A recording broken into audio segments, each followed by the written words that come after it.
Bonjour, bonsoir à toutes et à tous. Voici notre première vidéoconférence, nos premiers essais avec le collectif One for All. Notre objectif avec cette approche est de présenter un état des lieux global afin d'avoir un regard, une dimension, un prisme commun sur le thème de l'espoir. Comment accélérer le changement des modes de vie afin d'améliorer le bien commun? Nous avons pris le parti d'articuler cette conférence en plusieurs petites vidéos, d'une part pour la rendre moins hermétique, pour bien utiliser le système des fiches et vous permettre d'en découvrir davantage en partageant ses sources, et d'autre part pour flatter l'algorithme YouTube. À ce propos, n'hésitez pas à vous abonner et à activer la petite cloche pour être bien notifié de nos prochaines sorties, sans parler du pouce bleu évidemment. Nous avons pour projet d'aller plus loin avec cet outil qu'est YouTube et ainsi mettre en place ce que nous appelons des vidéos promotionnelles. Nous vous en redirons davantage tantôt. En attendant, on démarre tout de suite. Voici le grand 1, le contexte, le cadre, avec une vidéo de la chaîne YouTube Impact Theory. On attaque tout de suite. Merci. What is this marshmallow test? Well, when you look at children and you look at all the different theories about what makes successful kids, you realize that almost all the theories are wrong because they haven't been verified. Like, for example, high IQ. You have a lot of high IQ people who become marginal members of society. And so what is the one psychological test that correlates with success in life? And I found out that it's the marshmallow test. You get kids and ask them, do you want a marshmallow now?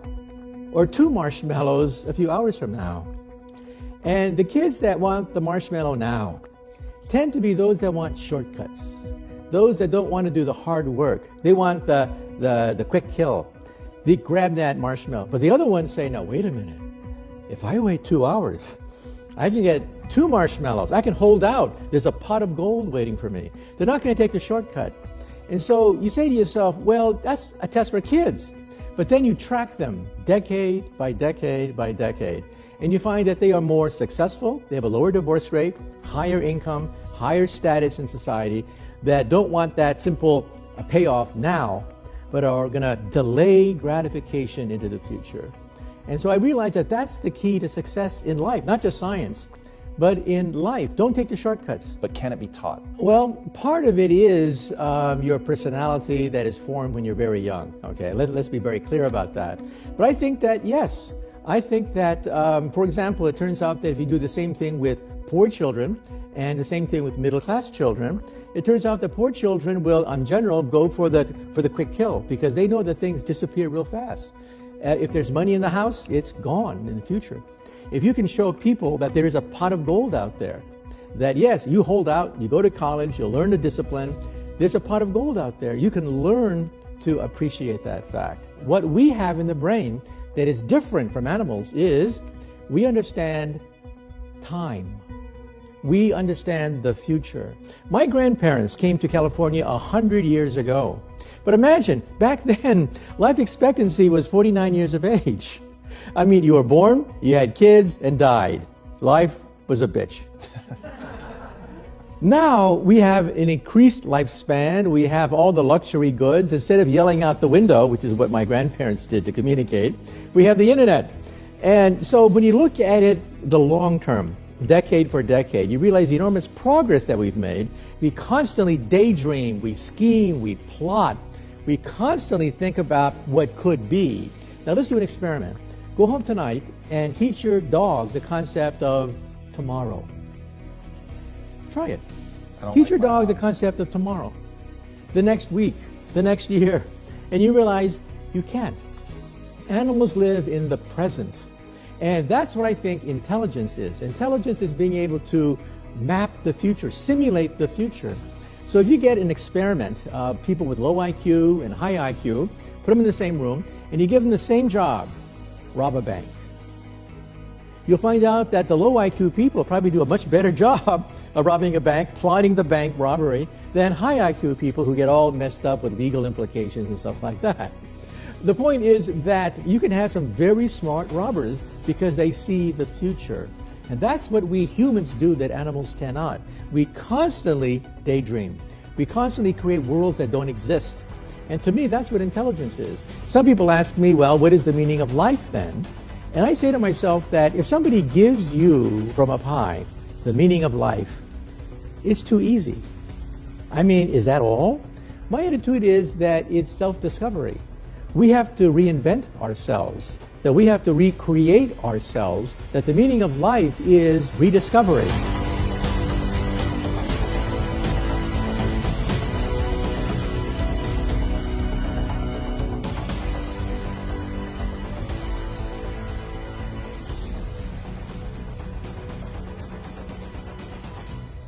Ah ouais, ça dit quoi, grossièrement? Il y a la conscience du demain. Exactement, que l'homme a par rapport aux animaux que les animaux n'ont pas. Et deuxième point, nous, ce qui nous frappe, c'est aussi de comprendre qu'il y a l'impact de l'environnement. Et nous, ce qu'on aime à croire, c'est qu'il n'y a pas nécessairement de nuance entre low IQ et high IQ, mais qu'effectivement, l'environnement, quand tu es né dans la pauvreté, ça pose un problème. Et un problème que, par nature, tu ne devrais pas avoir à affronter. Et c'est comme ça qu'on annonce un peu le truc, parce qu'effectivement, c'est pas d'espoir. Du coup, c'est plutôt cool de démarrer avec ça. If I were a young woman now, I'm not sure how I'd cope. With all the things that you have, the opportunities, the technology, I'd like to think it could be a world of pleasure. But I fear instead it would only be a world of pressure. Pressure to be the perfect mother, the perfect wife, the perfect friend. Pressure to be successful, a boss, a leader. If I had my time again, I wouldn't create a to-do list. I'd create a to-don't-do list. I'd give myself the time to indulge in the things that I now understand are the most important. What I wouldn't give to extend those goodnight kisses instead of moaning about having to get up early in the morning. Oh. What I wouldn't give for an extra second of cuddling my babies before they became too big to hold. What I wouldn't give for 5 more minutes on the dance floor while my legs were still strong enough to carry me. And this isn't about stopping our fight for equality. Mine was a generation who burnt their bras. But we were never in danger of burning out. No. This is simply about you as a human being. There's the most important word, being. Being lost in the moment. Being at peace with the world. Being kinder to myself. Being kinder to others. Being able to let go and being proud to do so. Believe me, if I were a young woman now, I'd spend more time being. Not doing.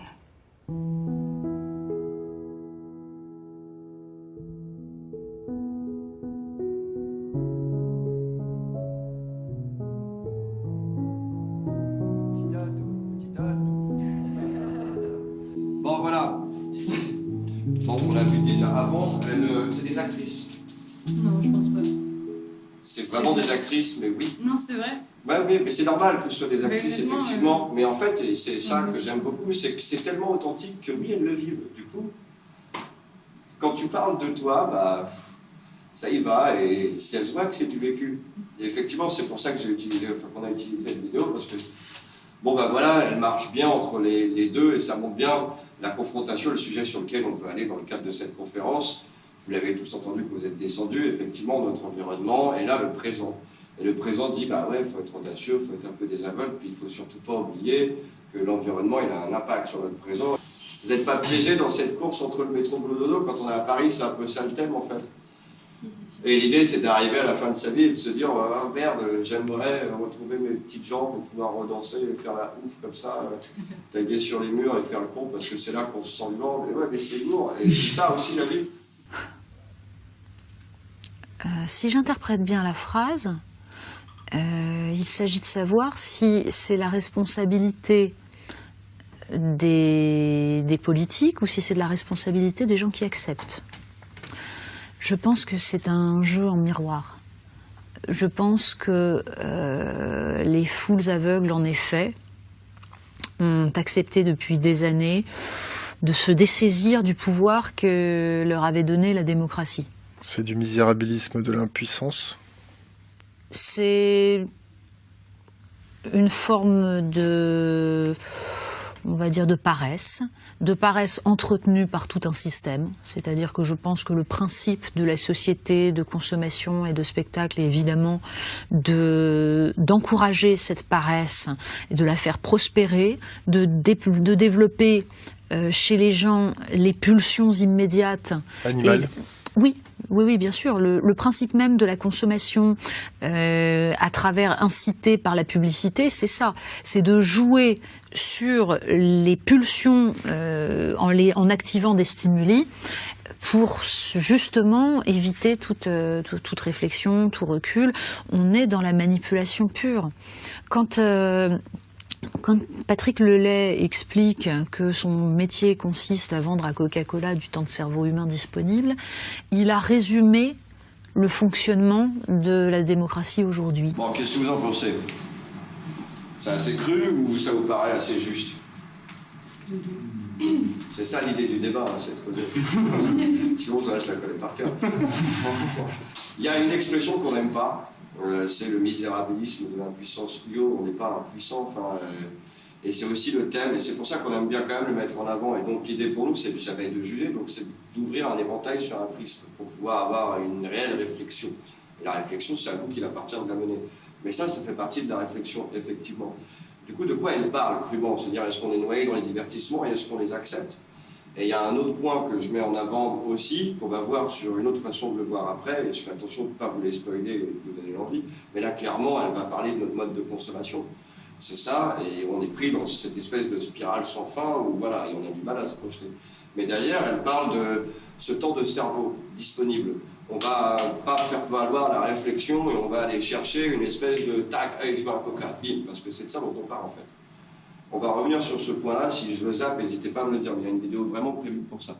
On n'a jamais tant obéi aujourd'hui où précisément on nous demande d'être nous-mêmes.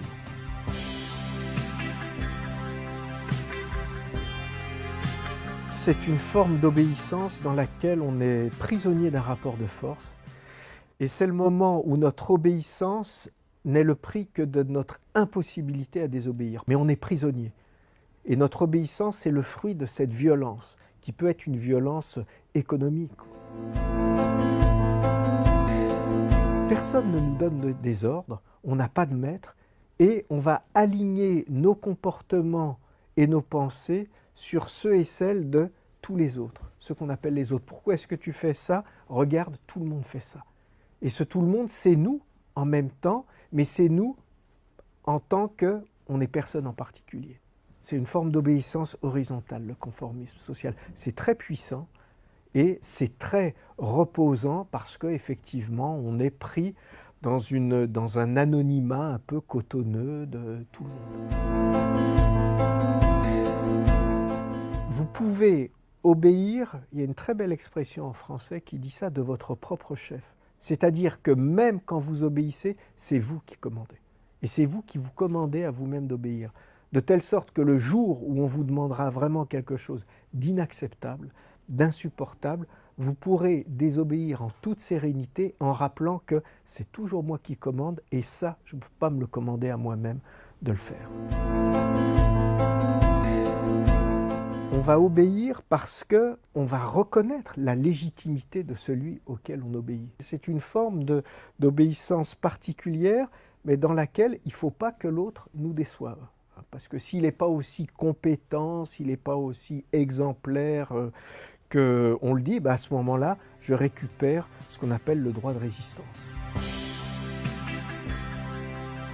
L'obéissance, c'est une forme de déresponsabilité, ce qui veut dire que désobéir, c'est être vraiment responsable, c'est-à-dire se montrer capable de répondre de son acte. C'est lourd, hein? Et on en parlait tout à l'heure, je ne sais pas si tu te souviens, quand on s'est croisés en flash dans la rue, on avait fait un petit parallèle et je pensais justement à cette vidéo-là. Et ça vous parle ça aussi? C'est... Ouais. T'aimes bien ce truc-là de dire... et ce qui nous frappe, c'est aussi ce comportement qu'on n'arrive pas à exprimer, ce reflet qu'on a, cette espèce de mimétisme chez les autres qui nous rassure déjà, d'une part, mais... Et qui est aussi, du coup, directement en rapport avec le to-do list les vidéos d'avant, de justement ce truc un peu qu'on s'impose, de choses à faire, en collaboration, pas en collaboration, mais en lien avec le conformisme social. C'est ça. Et il y a un point donc, qu'on a évoqué juste avant en disant bon bah oui, notre consommation, on est au cœur du truc, c'est de dire qu'il y a une espèce de violence économique. Et je crois que Frédéric Gros, c'est un philosophe. Enfin, il le dit super bien, c'est incroyable comme il maîtrise le sujet, il est light, il est tranquille. Et quand il utilise ce truc de violence économique, c'est vrai que bah, on n'a pas tendance à le dire comme ça. Mais enfin, des fois, tu te lèves le matin, tu fais il me manque des thunes. Enfin, comment je vais faire? Ben, en vrai, vous êtes loin d'être tout seul. Hein. C'est le cas de tout le monde, on le voit tous les jours, vraiment. Du coup, ben, tout le monde le vit comme ça. Alors, il y a une phrase aussi qui nous parle bien, c'est le conformisme social nous habitue à ne pas sortir de notre anonymat et donc notre zone de confort par métier. Je vous prie de me croire que ben, ça fait 20 ans que je fais de la musique, je n'avais pas prévu d'être mon propre patron et de dire bonjour aux gens dans la rue. Au début, c'était vraiment, faut rentrer des thunes, quoi. Et ben, sortir de l'anonymat cotonneux, c'est ça en fait. Salut, moi c'est Guillaume, ben, je suis un mec comme vous. C'est le fruit d'une longue... et c'est grâce à eux aussi, mais c'est vraiment ce truc-là ensemble qu'on vit dans la rue et qu'on essaye de montrer au grand public, parce qu'en vrai, la seule idée, sans vous la spoiler, elle est dans la vidéo qui suit. On est prêt. Aujourd'hui, on a envie de vous annoncer qu'on est prêt. On est prêt à relever un grand défi. On est prêt à agir pour le climat. L'histoire a prouvé que toutes les mobilisations qui réunissaient 3,5% seulement de la population réussissaient à faire basculer un système. En France, ça fait 2,5 millions de personnes.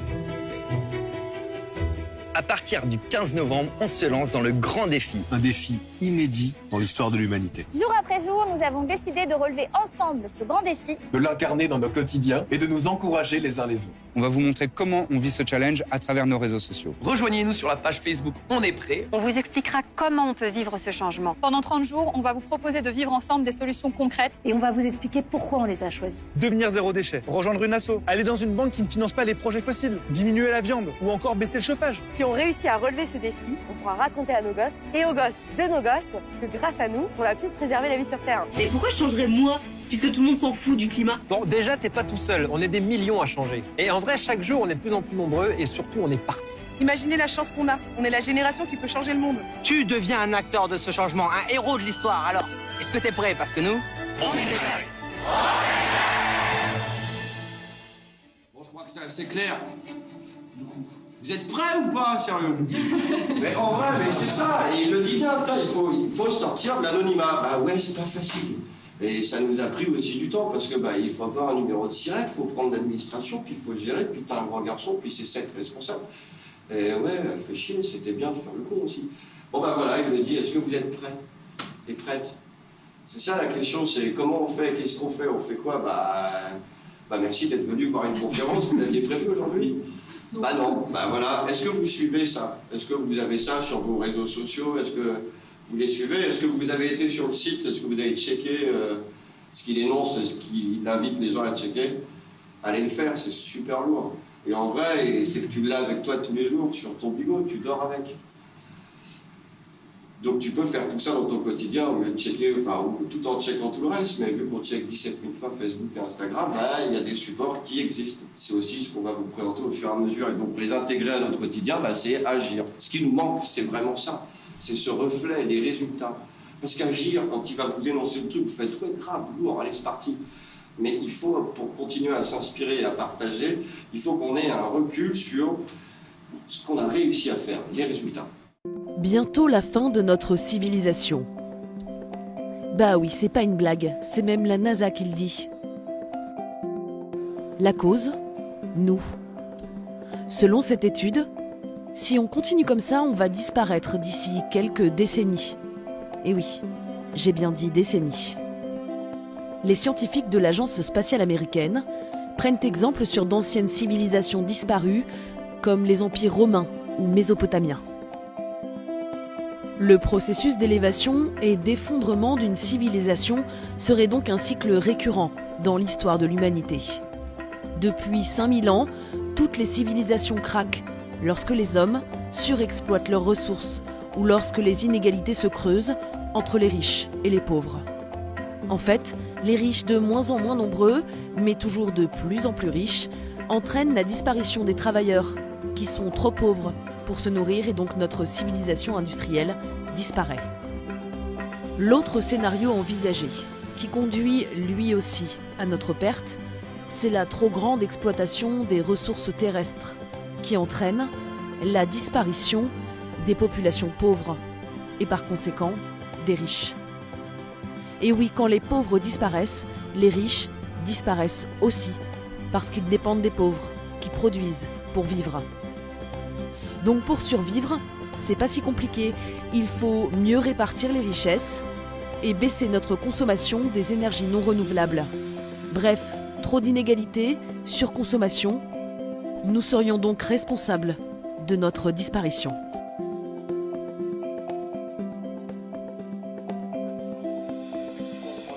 C'est une vérité qui est dure à accepter, mais oui, c'est très très vrai. Et ça t'inquiète, par exemple? Non, oui et non. Tu te sens impuissante face à ça, ou ouais, finalement tu le savais, en fait, comment tu vois le problème, toi?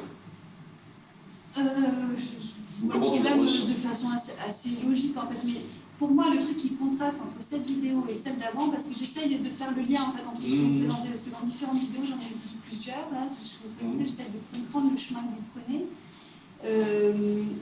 Pour moi la grosse différence entre celle-là et celle d'avant, c'est que celle d'avant elle mise un peu sur le truc qui est aussi hyper occidental, tu vas devenir quelqu'un, sors de l'anonymat, machin, fais-le pour toi, pour prouver que aux autres, un truc plutôt assez égotique en fait, je trouve. Ah, c'est quoi? Égotique, qui stimule l'ego, mais qui en même temps, ils ont raison d'agir là-dessus, parce que c'est ce qui marche avec les gens aujourd'hui, qui ont tous leur smartphone dans la poche.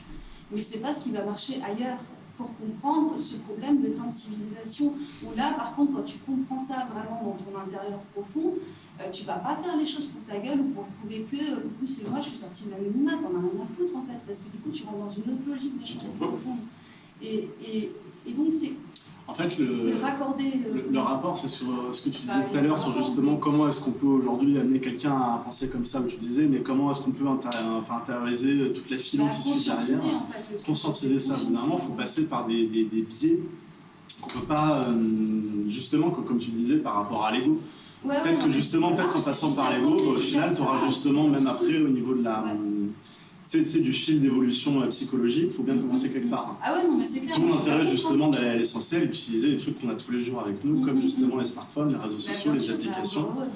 Parce qu'il faut bien commencer quelque part et que derrière, bah oui, tu peux pas faire ok, salut, c'est ça, et ok, c'est bon, j'ai tout compris. Ah bah ouais, non, l'idée, c'est de dire qu'il y a... Mais du coup, c'est deux niveaux de compréhension qui se rejoignent bien, qui sont intéressants. Voilà, c'est ça. Et c'est pour ça que je le mets, et que là, c'est le bilan. Et vraiment, sur le truc d'avant, c'était l'impact citoyen. C'est l'impuissance. S'il y a un élan derrière de gens, quand on parle d'anonymat, je ne pense pas qu'ils veulent avoir, ils ont ce besoin de reconnaissance, c'est qu'ils veulent inspirer. Et effectivement, pour inspirer, ben, ils vont se mettre devant une cam. Bon, ben, on va voir leur gueule, et voilà. Bon, ben, l'ego, c'est difficile à nuancer. Et dans la première vidéo, on parle de la nuance de l'individu, dû aussi à son environnement social, puisqu'il n'a pas choisi. Donc, de base, est-ce que tu dois aussi culpabiliser d'être né dans l'hémisphère nord? Et à contrario, par exemple, je suis beaucoup à l'actualité, au Kenya, bah, ils ne payent plus qu'avec leur téléphone portable. On leur envoie de l'Occident. Donc en fait, c'est des idées reçues aussi qu'on a des médias tous les jours, parce qu'on les assimile et qu'on n'a pas voyagé au Kenya et qu'on ne sait pas comment c'est. Ils sont en train de bomber les devises, tu vois, voilà. C'est ça, et t'as les deux. Mais nous, ce qu'on essaye de mettre en avant, c'est l'effet de masse. Je te spoil un peu le fil du truc, effectivement, mais c'est intéressant parce que tu essayes de câbler pourquoi. Et là, ce que je mets en lumière au travers de ce bilan par rapport à cet effort qu'essaye de se mener sur les modes de consommation, hein, parce que c'est finalement, tu vas voir, ils le disent, le message à presse qu'ils veulent énoncer, c'est l'impuissance. L'impuissance face à quoi? Ben, ça. Et en vrai, c'est inhérent, on le sait tous. Enfin, rares sont ceux qui ne me disent pas, dans tous ceux qu'on croise, bon, t'inquiète, tout va bien. Non, et c'est ça le vrai problème, c'est que, bah oui, ça arrive, et comment on fait? Parce que, bah, très sincèrement, je pense que personne ne souhaite ça. Comment on fait pour interagir là-dessus? Donc, tu vois, ça suppose aussi la présence de la vidéo d'avant. Nous, l'idée, c'est de jamais prendre position, tu vois, c'est vraiment d'élancer le prisme du truc. Mais effectivement, il y a un fil conducteur.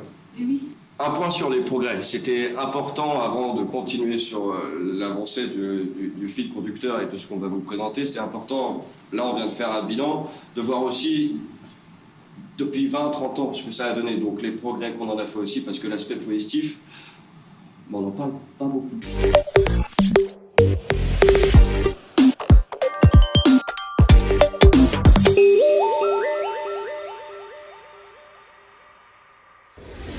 Un enfant meurt de faim toutes les 6 secondes dans le monde. 795 millions de personnes souffrent de la faim aujourd'hui, soit 11% de la population mondiale. Mais avant de faire le point sur ce fléau, il est nécessaire de bien faire la distinction entre faim et famine. Le terme de faim est souvent utilisé pour parler de sous-alimentation.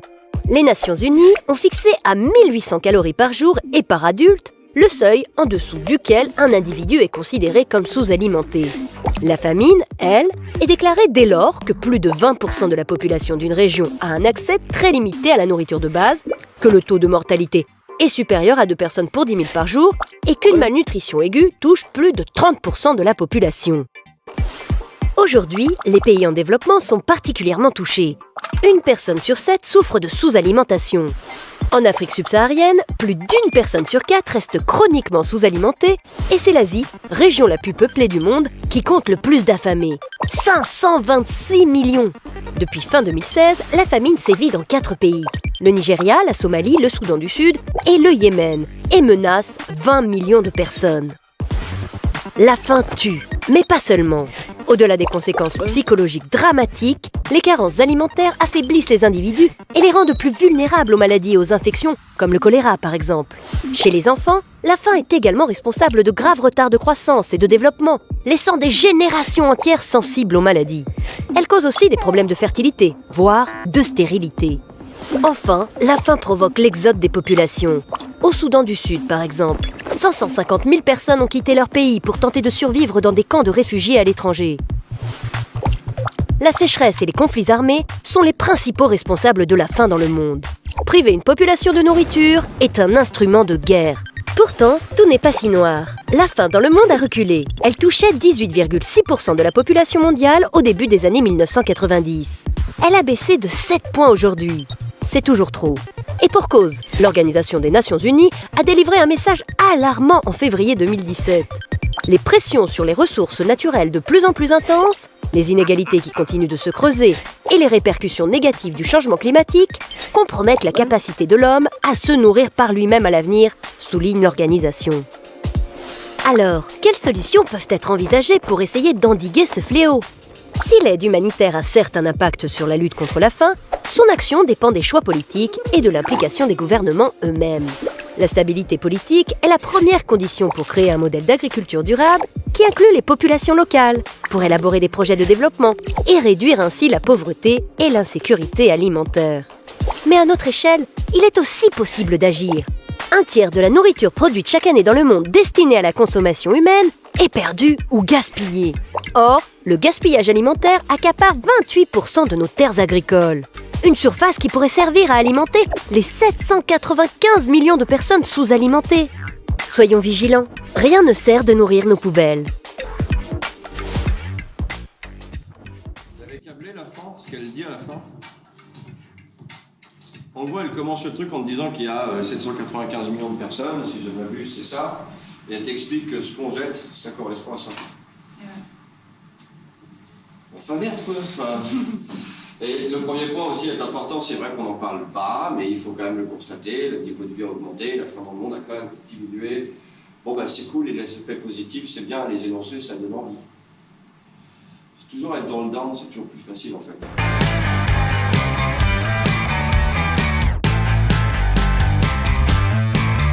On n'empêchera pas la population de continuer d'augmenter de 30% d'ici 2050 en raison de l'inertie démographique. C'est parce que la population mondiale contient une proportion importante de jeunes adultes en âge d'avoir des enfants. Même si chaque femme n'avait que 1,6 enfants en moyenne chacune à l'échelle mondiale.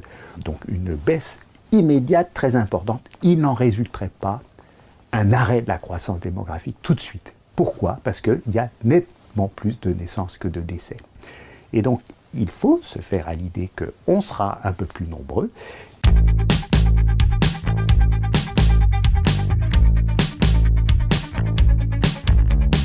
La population mondiale a été multipliée par plus de 7 au cours des 2 derniers siècles. Curieusement, de façon un peu paradoxale, cette augmentation de la population est allée avec une amélioration des conditions de vie des humains si on prend les indicateurs habituels pour en juger. La durée de vie moyenne est pratiquement 3 fois plus élevé qu'il y a 2 siècles. De la même façon, la proportion de personnes qui souffrent de faim et qui meurent de faim n'a jamais été aussi faible. Globalement, les conditions de vie des humains se sont améliorées.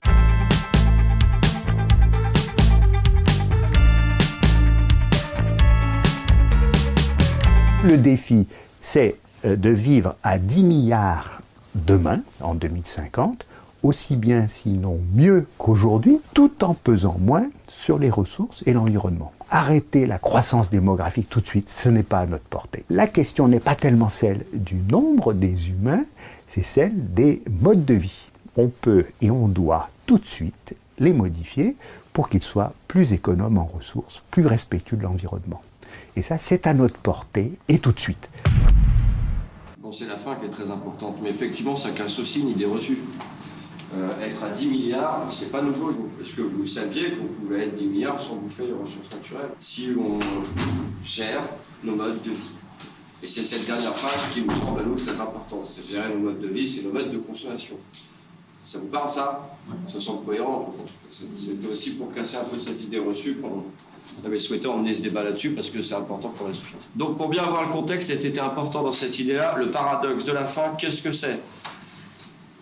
Pourquoi? Ce qui est important, c'est de dire pourquoi est-ce qu'on met ce sujet-là sur la table aussi, c'est de dire que, vous savez, quand on est dans la rue, on ne s'attend jamais à qui on va croiser. Il y a des gens, ils vont dire « Ah non, c'est normal ». Quand on organise ce genre de conférence, on ne sait pas qui va venir. Donc il est important de mettre un point de clarté sur ce type de sujet pour éliminer les questions et les interrogations et tous les avis qui peuvent être complètement subjectifs comme ça et dire « Ah non, c'est à cause de ça ». Non, on pourrait vraiment vivre à 10 milliards sur la planète sans tout niquer. Mais c'est important de savoir pourquoi ce n'est pas le cas. En 2012, l'on évalue à 1 milliard le nombre de personnes souffrant de la faim sur notre planète. Cela représente une personne sur 7. Pourtant, la Terre produit assez pour nourrir l'ensemble de la population. La faim ne devrait donc pas exister. Prenons 3 pays très représentatifs du problème, la Bolivie en Amérique du Sud, la République démocratique du Congo et l'Éthiopie en Afrique. Ces pays sont touchés par le fléau de la faim alors qu'ils ont d'énormes potentiels en termes de production agricole et alimentaire. La Bolivie est un pays 35 fois plus grand que la Belgique pour un nombre égal d'habitants. 1/3 de la surface totale des terres est consacrée à l'agriculture et à l'élevage et 40% de la population dépend de l'agriculture pour vivre. Pourtant, plus de 25% des Boliviens souffrent de malnutrition, ce qui fait de la Bolivie le pays le plus pauvre d'Amérique latine. Le Congo est suffisamment riche en ressources naturelles pour nourrir tout le continent africain. 58% des Congolais vivent de l'agriculture, mais le pays compte le plus grand pourcentage de personnes sous-alimentées au monde, soit 70% de sa population. L'Éthiopie est composée de 64 millions de paysans, soit 77% de sa population. Elle possède les plus grands troupeaux de bétail du continent africain, de quoi approvisionner en viande et en lait toute l'Afrique de l'Est. Or, 41% des Éthiopiens sont sous-alimentés. Le paradoxe est donc bien visible. Ce sont dans les pays peuplés principalement de paysans que la faim et la malnutrition sont le plus présentes. À l'échelle mondiale, plus de 60% des personnes qui ont faim sont des agriculteurs, des éleveurs ou des pêcheurs, ainsi que leurs familles. En comparaison, l'Europe ne compte aujourd'hui que 2 à 12% d'agriculteurs selon les pays. Le chiffre s'élève à 2% aux États-Unis. Dans ces pays, le mal est autre. La population souffre d'obésité. Aux États-Unis, c'est près d'1 personne sur 3 qui est obèse, et la faim continue de faire des ravages parmi les populations les plus pauvres à travers le monde. Comment en est-on arrivé là ? La réponse n'est pas à chercher du côté de la fatalité, ni des guerres ou des catastrophes naturelles qui, certes, creusent encore davantage les difficultés des populations pauvres. Ce sont surtout les politiques mises en place, au nord comme au sud, qui sont responsables de cette situation.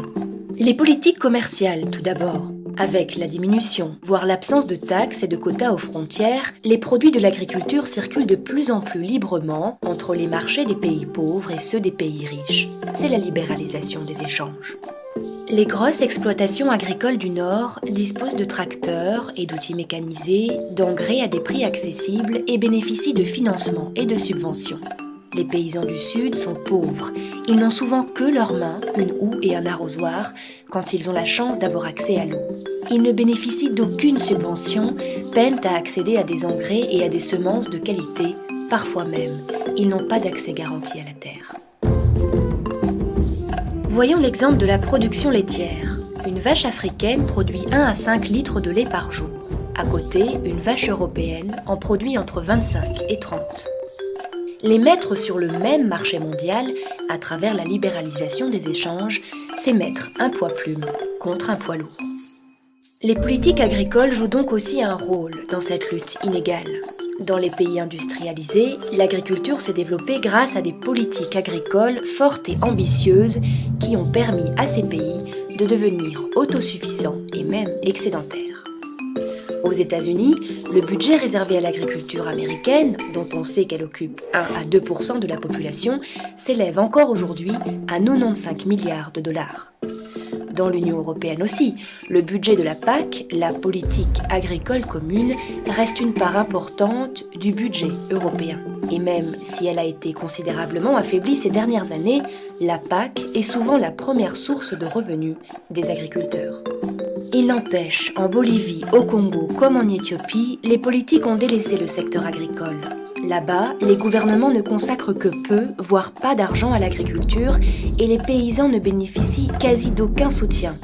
Par ailleurs, les faibles budgets consentis sont souvent concentrés sur des cultures destinées à l'exportation, comme le café, le cacao, le coton ou le soja, et les paysans ne sont pas encouragés à produire pour se nourrir et pour alimenter les populations locales.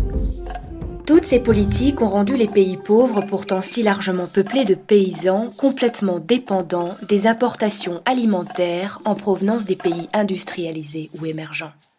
Et quand les prix des produits agricoles importés grimpent sur les marchés internationaux, ce sont autant de millions de paysans et de consommateurs pauvres qui ne peuvent manger à leur faim. C'est ce qui s'est passé lors des crises alimentaires de 2008 et de 2011. Les politiques énergétiques qui valorisent les agrocarburants à base de colza, de canne à sucre ou de palmier à huile contribuent également à appauvrir et affamer les paysans des pays en développement. Ceux-ci devraient cultiver pour se nourrir plutôt que de s'adapter continuellement aux intérêts des pays riches et de leur industrie polluante. Bon, c'est assez clair. C'est assez triste aussi. Je pense que si tu attaques le sujet et que tu connais rien, je trouve que cette vidéo elle est assez claire pour dire voilà ce qui se passe. De l'impact des politiques, du citoyen, de la consommation. Je crois que ce qui est ouf, il y a deux détails moi, qui me parlent beaucoup, c'est de dire que le Congo peut faire à bouffer pour toute l'Afrique. Donc qui c'est qui le savait? Et il y a un point aussi, j'ai pas mis toutes les vidéos parce que c'est compliqué, il y a une très belle vidéo que j'aime bien qui explique que l'Afrique c'est vraiment le plus grand continent. Tu peux rentrer les États-Unis, la France 17 fois, l'Australie, bref. Donc quand tu dis que le Congo fait à bouffer à toute l'Afrique, les 3/4 des terres agricoles sont dans le sud de l'hémisphère et les 3/4 du matos c'est dans le nord. Quand tu vois les budgets, oui, ça coûte super cher un tracteur et forcément vu qu'il n'y a pas de budget Covid, ils n'ont pas les moyens d'en acheter. Quand ils n'ont pas de flotte, alors consciemment, c'est-à-dire qu'ils ne sont même pas droit de faire à bouffer pour eux. C'est interdit dans les politiques, ils n'encouragent pas le procès sur ce sens-là. Du coup, à un moment donné, c'est de dire, nous, quel impact on va avoir là-dessus pour faire changer ces choses-là? Parce que c'est ça l'idée de mettre le sujet politique. C'est de dire, en gros, on est électeur, donc on va avoir un impact là-dessus. C'est pour ça que le premier point que je relève, c'est ce qu'on fait les autruches. Référence à la vidéo où on parlait du misérabilisme de la puissance. Pardon, tu ne l'as pas encore vu. Je te la montrerai la prochaine fois. Mais en gros, voilà, ça vous parle, c'est assez clair. L'idée, c'est donc de sortir du bilan et de continuer. On va avancer à la suite. L'impact citoyen. Il est encore temps. Dans cette vidéo, on va pas vous répéter que le réchauffement climatique, c'est la merde. Il y a des ours polaires qui crèvent sur la banquise qu'ils font. Bon, ça c'est bon, ça fait 10 ans qu'on le voit, on commence à avoir compris. Avec les canicules de cet été, on sait que le changement climatique c'est plus dans très longtemps et à l'autre bout du monde. Et si c'était pas assez clair, les experts internationaux du climat viennent de rendre leur nouveau rapport. Il est partout dans les médias et, surprise, ça sent pas bon du tout. Alors pourquoi on se réunit pour faire cette vidéo? Parce que si on est beaucoup à savoir que c'est la merde, on est beaucoup moins nombreux à savoir qu'on peut agir. Non, c'est pas foutu. Oui, il est encore temps d'agir et maintenant, on va voir comment. Revenons brièvement sur l'info du jour. Les scientifiques confirment que les engagements que les États ont pris dans leur ribambelle de sommet nous emmènent droit à une augmentation de 3 degrés de la température moyenne terrestre en 2100. Alors oui, 3 degrés plutôt que les 1,5 degrés qu'on est sûr d'atteindre aujourd'hui, comme ça a l'air de rien, mais en fait ça change tout. À 1,5 degré, les espèces disparaissent, certes, mais à 3 degrés, l'océan est partiellement mort. Les céréales poussent mal, les canicules sont 5 fois plus fréquentes et l'eau potable devient une ressource limitée pour des centaines de millions de gens. Wow, ok, on ne saoule pas plus. Mais fallait le dire, parce que ce scénario des 3 degrés, on n'est pas obligé de le vivre. On ne va le vivre que si on ne change rien. Et là, clairement, on ne change rien, ou si peu. Mais pourquoi en fait? Parce qu'il y a des gens, et ils sont vraiment pas nombreux, qui n'ont aucun intérêt à court terme à ce que ça change. Pas plus tard qu'il y a quelques semaines, on a appris que Business Europe, ça c'est le lobby des multinationales européennes, avait toute une stratégie méga secrète pour freiner les objectifs de l'Europe sur le climat. Mais l'autre explication, c'est qu'il y a énormément de gens, toi, moi, en fait presque tout le monde, qui ne se rendent pas compte du rôle qu'on a à jouer. On ne réalise pas l'impact que peuvent avoir nos actions de tous les jours et on ne réalise pas la force du contre-pouvoir qu'on peut constituer. Bon, on va pas se mentir, quand on regarde l'ampleur des choses à faire pour freiner le réchauffement climatique et l'effondrement de la biodiversité, ça peut sembler impossible. On a déjà tous ressenti ça, ce à quoi bon, ce on pourra rien changer, ce on n'est pas assez nombreux. C'est vrai, la situation est grave, c'est déjà catastrophique, mais il n'est pas trop tard pour éviter que ça soit encore pire. Encore faut-il savoir que faire et comment. C'est là tout l'objet de cette vidéo. On a réalisé que les objectifs aussi abstraits et lointains que réduire les émissions de gaz à effet de serre ou arrêter la déforestation peuvent se découper en un ensemble de petites batailles. On a réalisé que le principal frein pour gagner ces batailles, c'était qu'on avait du mal à se repérer dans la masse de choses à faire et à s'organiser. Alors on s'est rassemblés et on a créé un site internet ilesttencortemps.fr pour qu'on appuie là où notre impact sera le plus fort et qu'on remporte des victoires dans les prochaines semaines et dans les prochains mois. Parce que si j'ai pas le pouvoir de stopper la déforestation d'un claquement de doigts, je sais qu'il est encore temps d'empêcher le projet Montagne d'Or par exemple, une mine d'or à ciel ouvert en Guyane qui va ouvrir la voie à un nouveau massacre de la forêt amazonienne. Parce que si j'ai pas le pouvoir de changer le mode de vie de tous les Français, je peux déjà manger plus local ou végétarien, réduire mes déchets, moins prendre l'avion ou boycotter l'huile de palme. Je peux aider ces petites initiatives à changer d'échelle. Parce que si j'ai pas le pouvoir d'arrêter demain les énergies fossiles, il est encore temps de tordre le bras à la Société Générale. La dernière grande banque française qui continue de financer les projets les plus sales et les plus destructeurs pour le climat. Impossible de faire plier une grande banque. BNP et Crédit Agricole ont déjà cédé sous la pression. On vous le dit, on peut gagner. Parce que si tout seul je peux pas changer la politique française, il est encore temps de rappeler à nos élus à quoi ils servent. Partout en France, des gens s'organisent, forment des groupes pour mettre la pression sur leurs élus locaux afin que ceux-ci tiennent leurs engagements climatiques. Et ça commence à marcher. Pour en savoir plus, rendez-vous sur le site ilesttencortemps.fr.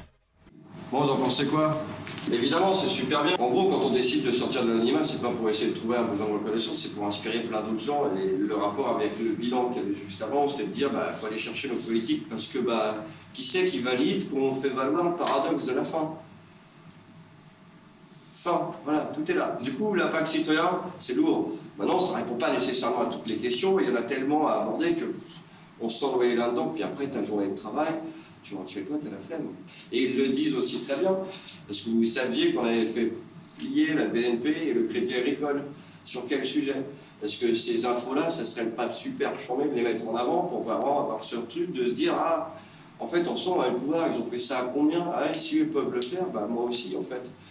Et j'aimerais bien me lancer dans cette bataille-là, parce que je ne valorise pas tout ça. Donc si eux, ils le font et qu'ils sont sortis de leur truc, c'est peut-être pour essayer d'envoyer un message clair à nous. La suite. On a fini le grand 1. Donc la nature humaine, c'est pour faire un point global, pour ceux qui ont raté. Donc la nature humaine, la compréhension du lendemain, c'était la vidéo sur les chamallows. Et de dire que c'est dans la nature humaine de se projeter sur demain.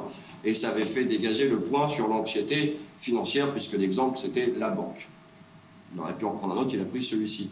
Si on est capable de croire en l'amour, j'aime beaucoup cette image, et que celui-ci est impalpable, alors que nous comprenons que nos aïeux, eux, nous encouragent à être, donc on peut croire en l'espoir d'un lendemain plus bénéfique. C'est assez attendu, et c'est bien ce qui est magique, le présent, on peut se surprendre de l'impossible. Il y a un point que j'aime bien sur l'environnement et qui me semble assez important de relever, c'est, le saviez-vous, les maladies numéro 1 de société dans l'hémisphère dans la France, c'est la dépression et le burn-out. Je trouve que c'est assez représentatif de dire que si l'enfant doit occulter ce qui fait de lui son innocence du présent, en gros, on comprend que c'est nos modes de vie qui étouffent notre naturel. C'est assez dingue de faire cette projection sur le truc, en fait. et dire que depuis qu'on est tout petit, on nous apprend à essayer de nous écarter de ce qui fait de nous ce qu'on est par nature. Troisième point, le cadre, donc la chronologie de l'humanitaire. Bon, en gros, vous avez capté, on pourrait être 10 milliards. Qu'est-ce qu'il fait? Il faut changer nos modes de vie. En gros, le dernier point, nous, assez clairement, de par nos modes de vie, on peut vraiment aller chercher, on a notre électorat, et réduire la distanciation entre les politiques et nous. Une petite vidéo pour simplifier, en conclusion du grand 1 avant d'attaquer la suite. Ça marche vraiment. L'interaction humaine, c'est le premier vecteur de l'altruisme. Et je dirai la suite après, mais il le dit très très bien lui-même. Ce ne sont pas forcément les plus forts qui survivent, mais ce sont les groupes les plus coopératifs. En fait, il y a une idée reçue qui veut que la loi de la jungle soit la compétition, l'agression, la lutte de tous contre tous, et que ça soit l'unique loi de la jungle. Et dans notre livre, avec Gauthier Chapelle, on développe l'idée en fait, qu'il y a deux lois de la jungle, et que l'autre a été vraiment oubliée, elle est devenue invisible. C'est la loi de la coopération, de l'entraide, de l'altruisme. Alors il ne s'agit pas de nier qu'il existe de la compétition, de l'agression, de l'égoïsme, mais c'est stressant. La compétition, c'est bien sur un temps limité, et c'est risqué, et c'est dangereux, et les animaux l'ont bien compris, puisqu'ils ne rentrent en compétition que très rarement. Parfois, ils font même semblant de se battre, mais ils ne se battent pas, parce que c'est trop risqué. Et c'est une idée reçue qu'on a depuis tout petit, depuis l'école, en entreprise, à la fac. On apprend toujours qu'il n'y a que la compétition qui régit les relations entre les êtres vivants. Et en fait, quand on observe simplement le vivant, des bactéries aux humains, en passant par les champignons, les animaux, les arbres, eh bien, tout le monde coopère. Tous les êtres vivants sont en relation d'entraide avec d'autres êtres vivants. Les bactéries s'associent pour faire des biofilms, pour survivre en milieu hostile. Les lions chassent, mais les lionnes s'associent, coopèrent pour chasser. Les arbres s'associent, s'échangent des nutriments via les racines. Ils s'échangent même des nutriments entre les espèces différentes, des plus forts aux plus faibles. Les manchots s'associent aussi, se regroupent pour résister aux conditions hostiles, au froid en Antarctique. Ce principe qui associe les êtres vivants, donc coopération, altruisme, mutualisme, il est là depuis 3,8 milliards d'années. Et ce qui nous apprend, c'est que ce ne sont pas forcément les plus forts qui survivent, mais ce sont les groupes les plus coopératifs. Ce sont les espèces et les individus qui s'associent, qui s'entraident, qui survivent le mieux aux conditions difficiles. Alors chez l'humain, il y a de la coopération, de l'entraide partout. Nous sommes une espèce ultra-sociale, nous les humains. Alors d'abord, tous ces principes du vivant, la nouvelle sociobiologie, elles fonctionnent aussi chez l'être humain. Mais en plus, nous avons une couche culturelle, les normes sociales, les institutions, etc., qui depuis des milliers d'années structurent la coopération chez les humains et permettent de faire des sociétés de plusieurs millions d'individus, même entre individus non apparentés et de manière anonyme, ce qui est assez unique dans le monde animal, ce qui fait de nous une espèce ultra-sociale. Et nous avons même une propension à l'entraide spontanée. C'est très profondément ancré en nous. En fait, nos ancêtres se sont entraidés en milieu hostile, et c'est parce qu'ils se sont entraidés que nous sommes là, et c'est rentré même dans notre patrimoine génétique, dans notre biologie. Nous avons des aptitudes prosociales extrêmement puissantes. Et il y a des expériences qui montrent que lorsqu'on stresse des individus, eh bien, quand on les force à répondre vite, ils vont répondre de manière plus prosociale, ils vont plus participer au bien commun. Et quand on leur dit de réfléchir, de se poser, d'attendre pour répondre, eh bien, ils se comportent de manière plus égoïste, ou ils participent moins au bien commun. Et depuis tout petit, on se raconte la même histoire que dans la nature, c'est la lutte de tous contre tous, c'est la loi de la jungle. Et on en vient, une histoire racontée 1000 fois devient vraie. Si vous dites à quelqu'un que l'être humain est naturellement égoïste, on vous prendra pour un réaliste ou au pire un économiste. Si vous dites qu'il est naturellement altruiste, on vous croira pas, on vous prendra pour un naïf. Comprendre que la nature n'est pas seulement régie par l'unique loi de la jungle de la compétition, mais par la compétition et la coopération, permet à des implications déjà politiques, économiques majeures, et permet d'entrevoir la possibilité de redessiner, de reconcevoir des institutions radicalement différentes. Et ça change tout. Qu'est-ce que vous en avez capté? En gros, nous on a repéré 2 points qui nous parlent et c'est pourquoi on les a mis ici. Il le dit clairement, et c'est vrai que quand c'est notre métier, être dans la rue, l'interaction humaine, ça marche vraiment. Et ça fait vraiment partie de l'individu. C'est dans les gènes, c'est dans l'ADN. Ça, vous le vivez, il y a des exemples dans le vous vous souvenez, vous l'avez capté, ou cette vidéo vous parle, ou vous parle pas, ou c'est pas quelque chose que vous appréciez. Quand on fait ce métier-là, c'est quelque chose qu'on vit constamment. Et notre concept, c'est d'essayer de le partager avec le plus grand nombre pour dire, nous, en fait, tout est là. Donc pour nous, montrer cette vidéo au grand public, c'est comme de l'éducation civique depuis la maternelle, parce que c'est des choses qu'on ne fait plus. C'est cool qu'ils aient fait ces travaux-là. C'est bien, et donc les montrer, ça va aussi faire évoluer les changements de mode de vie, parce que ça passe par tout ça. Et il y a un autre point qui dit, il parle du mimétisme, et dans la vidéo qu'on a citée sur la désobéissance, etc., ils en parlent aussi. Le pouvoir du regard des autres, le jugement qu'on en a, les classes sociales et tout ça. Et lui, il dit qu'en fait, on peut tout péter sans aucun problème. Mais c'est juste que c'est à vous qu'il appartient quand vous faites partie de ce... S'il y a 1 milliard de personnes qui sautent par la fenêtre et tout le monde connaît cet exemple, tu suis ou tu suis pas, tu fais valoir que... C'est ça aussi, sortir de l'anonymat cotonneux, c'est de dire, peu importe, si c'est la masse qui fait... Nous, en fait, si on arrête tout le monde et qu'on mettait pause, vous ne pensez pas que les gens ne se diraient pas, ah ouais, c'est pas con. C'est un exemple qu'on reprend tout au fur et à mesure. Et pour marquer bien le premier qui était le cadre, ça nous semblait pertinent de faire valoir que ça, c'est le prix. Le boycott, est-ce que vous connaissez la démarche du boycott? Non. Alors, qu'est-ce que c'est? Bon, premier 1, deuxième point, impact citoyen, on revient dessus, on commence à comprendre l'effet de masse et qu'est-ce qui nous manque là-dedans? L'information, le grand 3, le grand public, le saint graal du changement des modes de vie. Le boycott, qu'est-ce que c'est? C'est une association, le média, la relève de la peste. Pour ceux qu'on repérait aussi dans les médias, c'est toute l'actualité. La plus vieille, c'est celle de 2012. C'était qu'il n'y a que 6 ans. Tout le reste, c'est même 2016-2017. Donc c'est des sources qui sont vraiment d'actualité. Et ça, c'est une ONG. Écoutez bien le monsieur. Je m'appelle Lévin Takar, j'ai 29 ans et je suis le cofondateur de l'association iBoycott. iBoycott, c'est un contre-pouvoir citoyen contre les lobbies et les multinationales qui sont à l'origine de scandales éthiques. C'est une plateforme de campagne de boycott bienveillant et de boycott qui réunit aujourd'hui 70 000 consommateurs inscrits. Je laisse pour ça en fait Gandhi, Martin Luther King ou Mandela qui l'ont utilisé de manière magistrale. Ils ont démontré que le boycott c'est un outil à la fois pacifique mais extrêmement redoutable. Et il ne faut pas oublier que nous sommes l'acteur clé de la société de consommation. Notre argent est un bulletin de vote très efficace. L'entreprise incriminée a une possibilité en fait de répondre directement à l'ensemble des boycottants et les boycottants décident de maintenir ou pas leur boycott. C'est ce qu'on appelle la démocratie dans l'économie. À côté de cela, le boycott, c'est acheter pour des raisons éthiques. Typiquement, quand on achète bio local, on fait du boycott. Et on a traduit cela sur la plateforme. Chaque citoyen peut proposer leur propre alternative à la marque incriminée.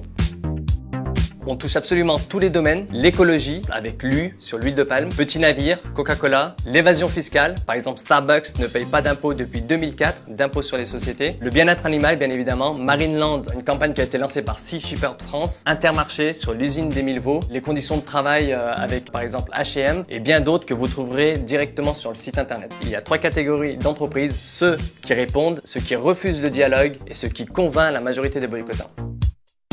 Au-delà de l'histoire qui montre que ça marche, sur le site iBoycott, nous avons 2 victoires. Jouet Club a mis fin à un partenariat de 30 ans avec Pander qui exploite des animaux sauvages. Nous avons plusieurs réactions d'entreprises, dont par exemple Starbucks qui a clairement dit qu'ils commenceront à payer des impôts lorsqu'ils finiront leurs investissements. On peut prendre un exemple d'entreprise qui ne veut pas du tout dialoguer avec les consommateurs, typiquement Coca-Cola. Aujourd'hui sur Coca-Cola, il y a 15 000 boycottants, ça fait 600 000 € par an.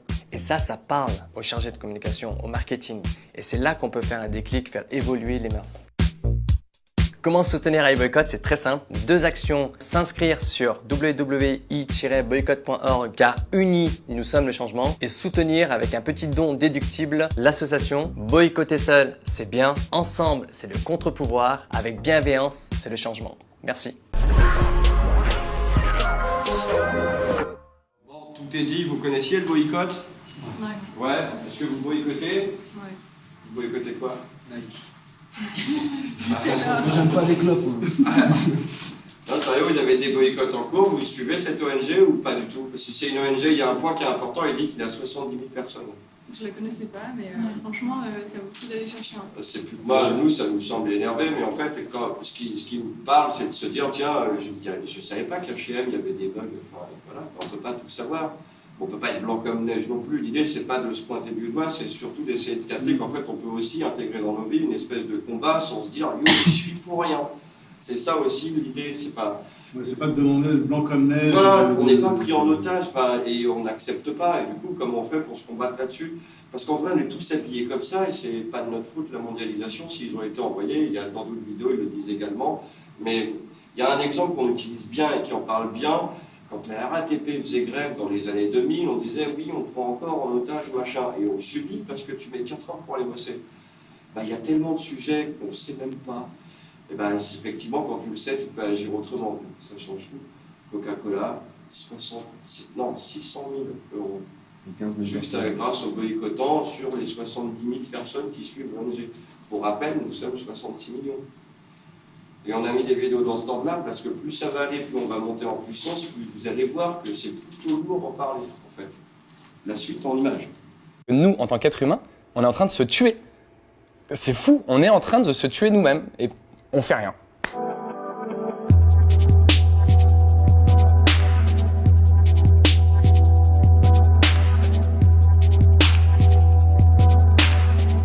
Pendant les années 70, c'était la fête du slip, on a consommé, surconsommé, surexploité toute notre planète en pensant qu'elle serait infinie et qu'il y aurait une croissance infinie. Sauf que ça fait 30 ans que le GIEC, qui est le groupe d'experts intergouvernemental sur l'évolution du climat, fait des rapports et nous dit qu'on fonce droit dans le mur. Et quand tu vois l'inaction de nos hommes politiques, vraiment leur capacité à ne rien faire mais à ne continuer qu'à penser à la sainte croissance et absolument pas du climat, tu dis que c'est vraiment à notre génération d'agir et si nous on ne fait pas bouger les lignes, bon courage à tous, quoi.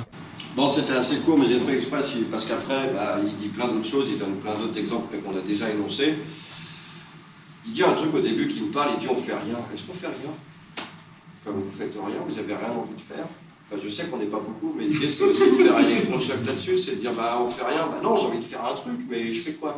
Tout le débat est là, donc on avance, on continue. Mais tout le monde va être au courant de ça, c'est un fait. Un autre prisme, une autre façon d'aborder la chose. Effectivement, il y a les modes de consommation, vous allez voir, il y a aussi des petites choses que pour nous, il nous semble nécessaire de partager. Il y a plein de combines qu'on peut mettre en place au quotidien sans avoir, mais ça a toujours un trait sur l'argent, vous allez le voir, mais il y a plein de choses comme ça qu'il faut aussi qu'on apprenne à s'envoyer, à se partager, parce que ça a une répercussion qui est constructive.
La dernière image qu'il a en main, il a un petit feuillet.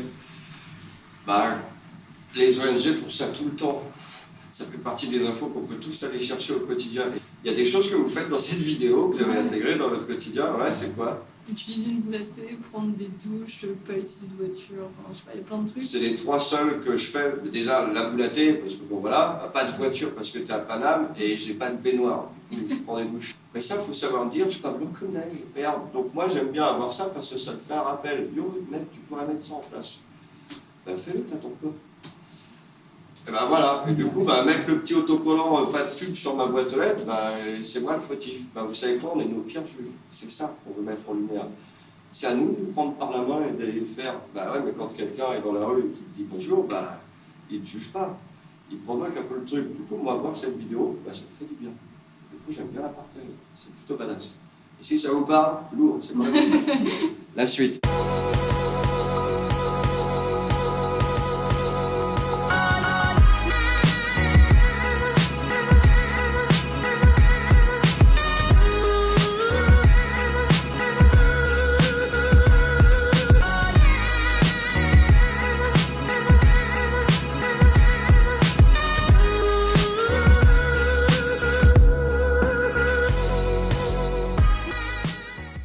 Quand on pense qu'il suffirait que les gens arrêtent de les acheter pour que ça se vende plus. Quelle misère.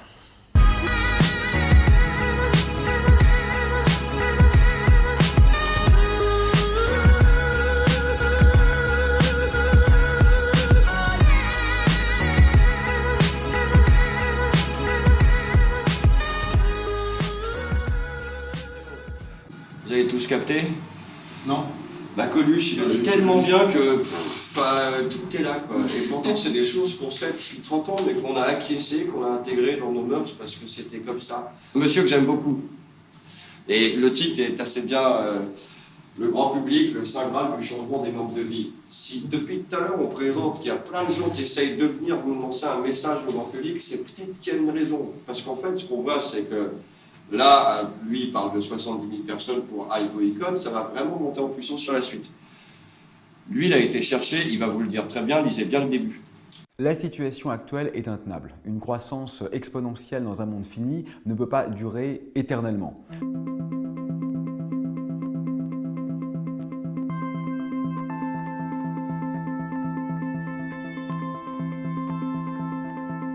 Alors que la science, depuis des décennies, nous explique la catastrophe qui est en cours, il est maintenant, pas dans 2 ans comme le dit l'ONU, pas dans 10 ans comme le disent les plus sages, maintenant, nécessaire de prendre les mesures radicales. Je crois que c'est indispensable que la réception du sérieux change de camp.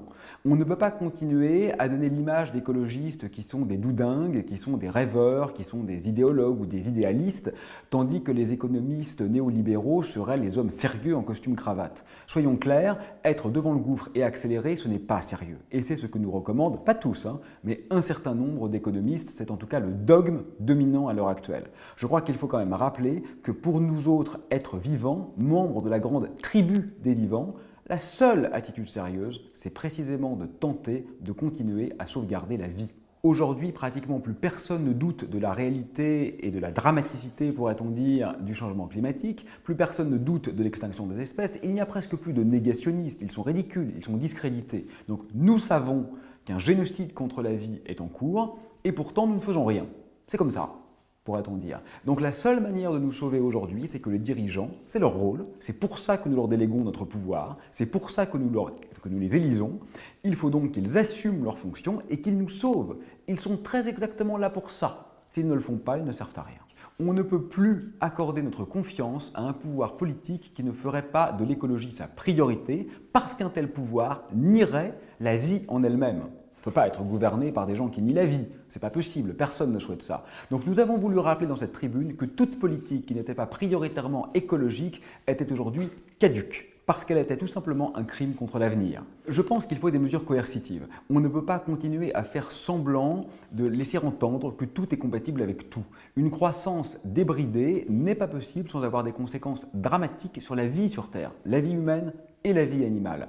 Autrement dit, vraisemblablement, il faut effectivement s'opposer à un peu de notre liberté, à un peu de notre confort, mais c'est finalement pour avoir la possibilité de continuer à jouir d'une planète habitable. Quand on interdit à un ivrogne de prendre le volant, bien sûr, il le ressent comme une perte de liberté. Mais enfin, ça permet quand même de sauver la vie des enfants qui vont traverser la route. Et personne ne niera que c'est une bonne chose. C'est un peu pareil aujourd'hui. Nous avons des comportements, des attitudes qui sont létales, qui sont en train de tuer la planète.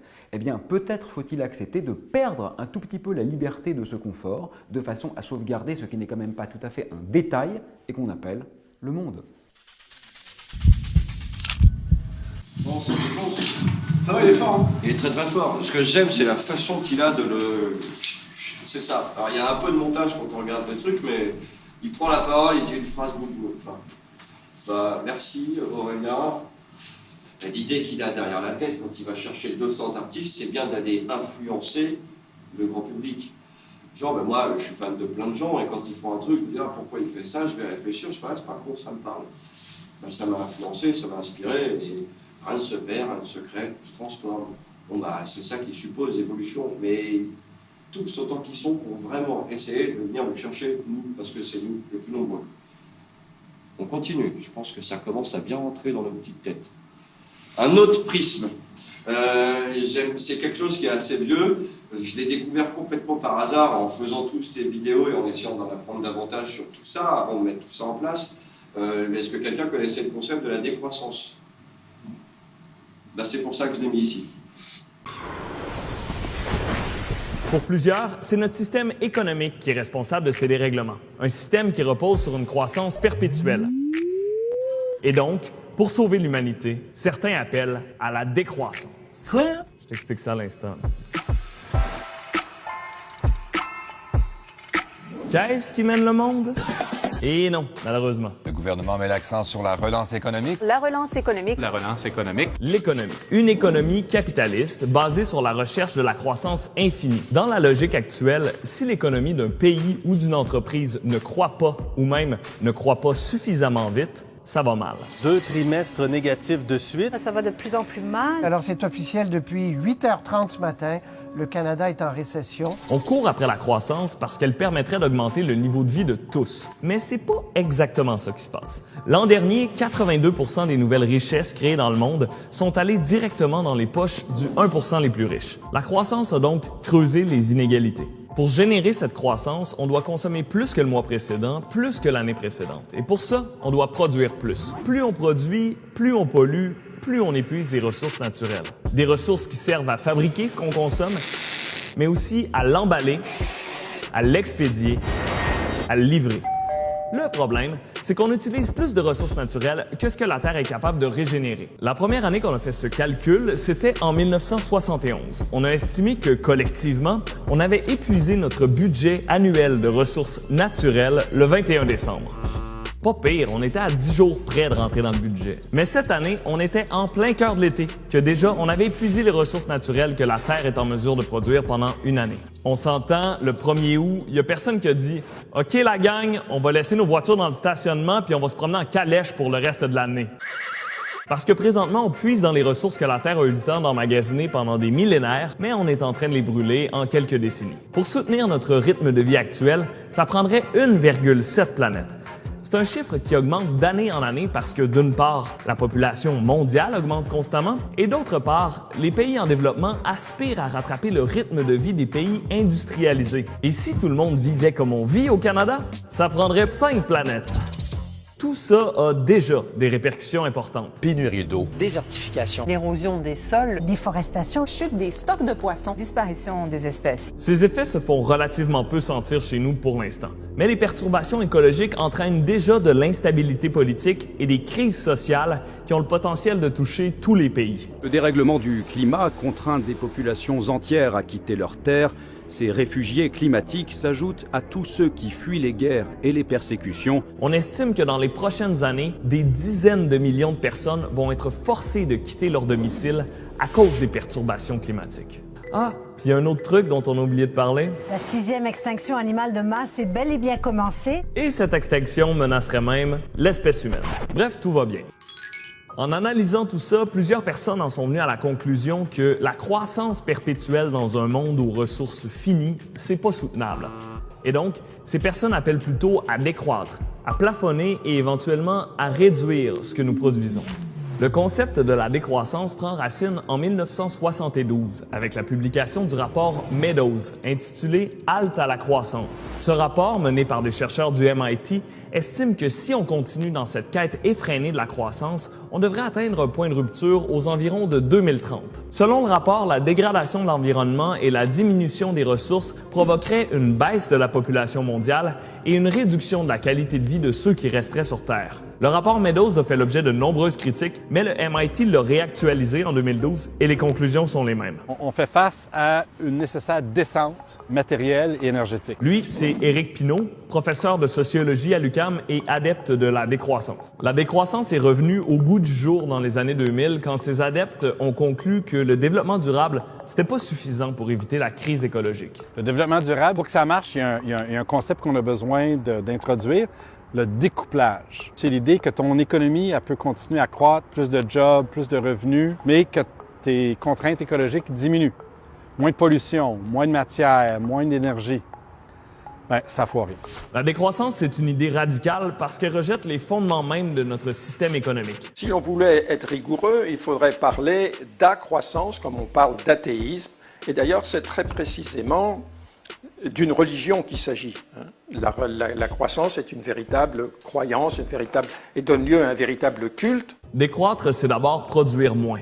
Accepter d'avoir moins de possessions matérielles, mais aussi opter pour des objets plus durables. Par exemple, dans le courant de mon existence, tout indique que j'achèterai 6 réfrigérateurs. L'idéal, ce serait d'en avoir un seul, mais qui durerait toute la vie. Pour ça, il faut changer nos méthodes de production pour fabriquer des objets qui ont une plus longue durée de vie et qui sont plus facilement réparables. Si on produit moins, on consomme moins, donc on a besoin de travailler moins. Décroître, c'est aussi ça.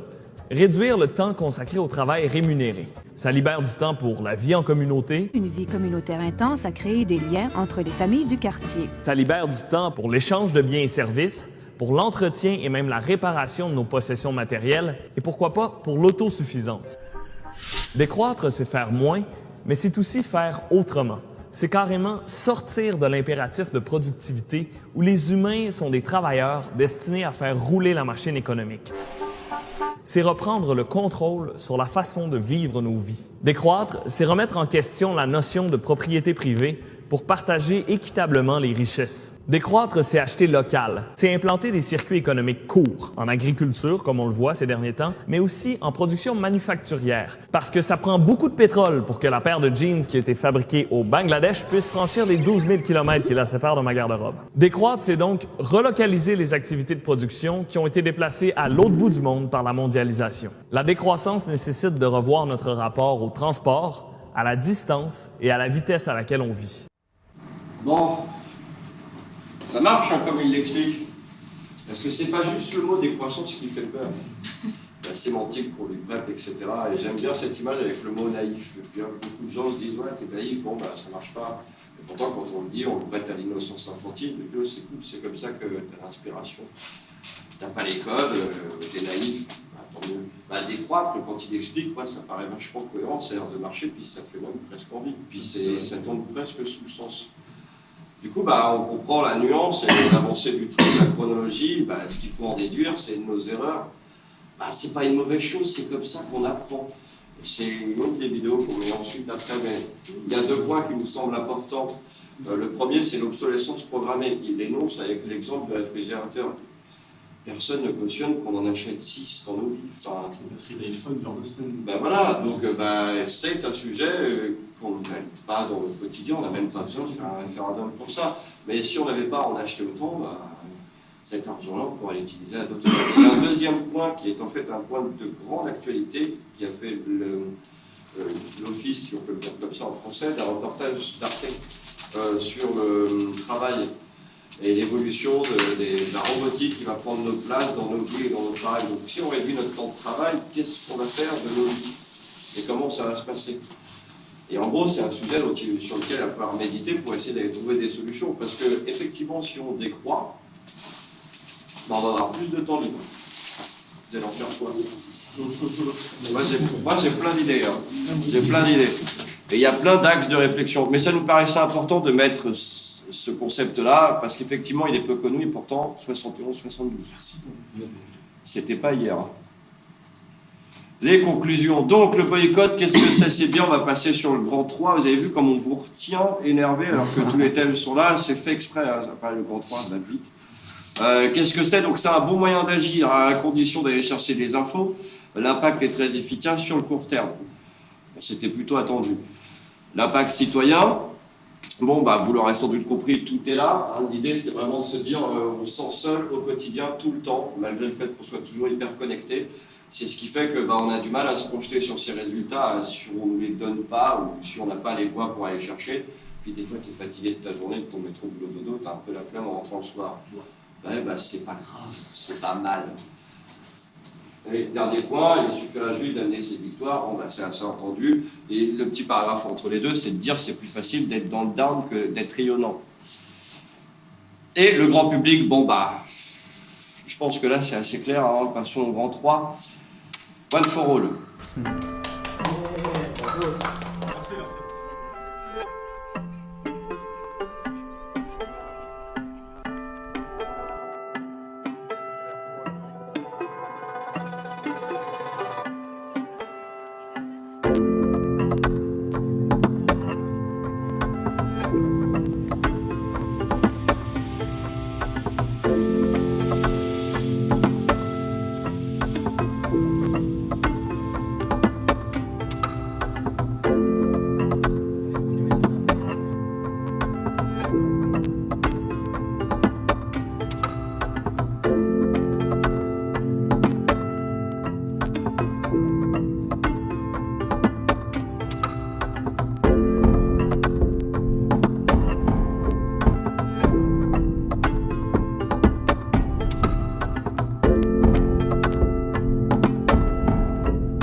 Oui, en vrai on n'avait pas prévu de faire ça, je vous assure, hein, je suis musicien, je voulais faire de la musique.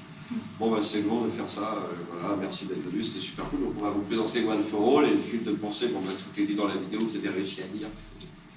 C'était bien, c'était cool, merci. Merci. Allez. Donc One for All, collectif humanitaire, c'est ce qu'on fait, on est vraiment nos propres patrons et on s'est lancé dans ce segment de marché-là. Donc le concept, c'est de dire notre pouvoir d'achat comme nouvelle perspective démocratique.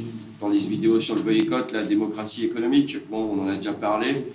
Les projets, c'est ça qu'on va vous énoncer. Hein. Pourquoi on parle tant de ce fameux manquement que je tiens encore sous silence, j'arrive. Et le paradoxe du suffrage universel dans un système capitaliste, effectivement. Un premier moyen, donc son pouvoir d'achat comme nouvelle perspective de mobilisation. Retirer de l'argent, c'est un geste tout à fait banal dans le quotidien des Français et pourtant il faut savoir que ça a un vrai impact sur le climat. Sur les 10 € que les banques investissent dans les énergies, il y en a 7 qui vont dans les énergies fossiles et seulement 2 dans les énergies renouvelables.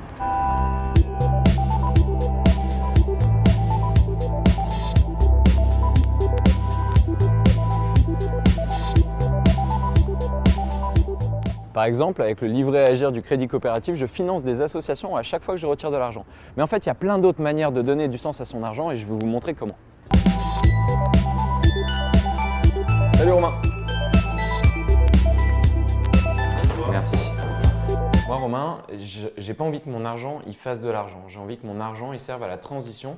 Comment je peux faire? Toi, en tant que citoyen, tu peux venir à la Nef, ouvrir un livret d'épargne. Notre job à nous, c'est utiliser l'argent que toi tu vas nous confier, on va regarder ça ensemble maintenant, pour trouver les projets utiles dans les énergies renouvelables, dans les filières biologiques, dans l'économie circulaire, dans l'emploi de personnes éloignées fortement du marché du travail. L'argent, on veut dire à nos épargnants où il va. Donc chaque année, on va publier un livret avec tous les projets qui sont soutenus chaque année par la Nef. Ça, c'est par souci de transparence.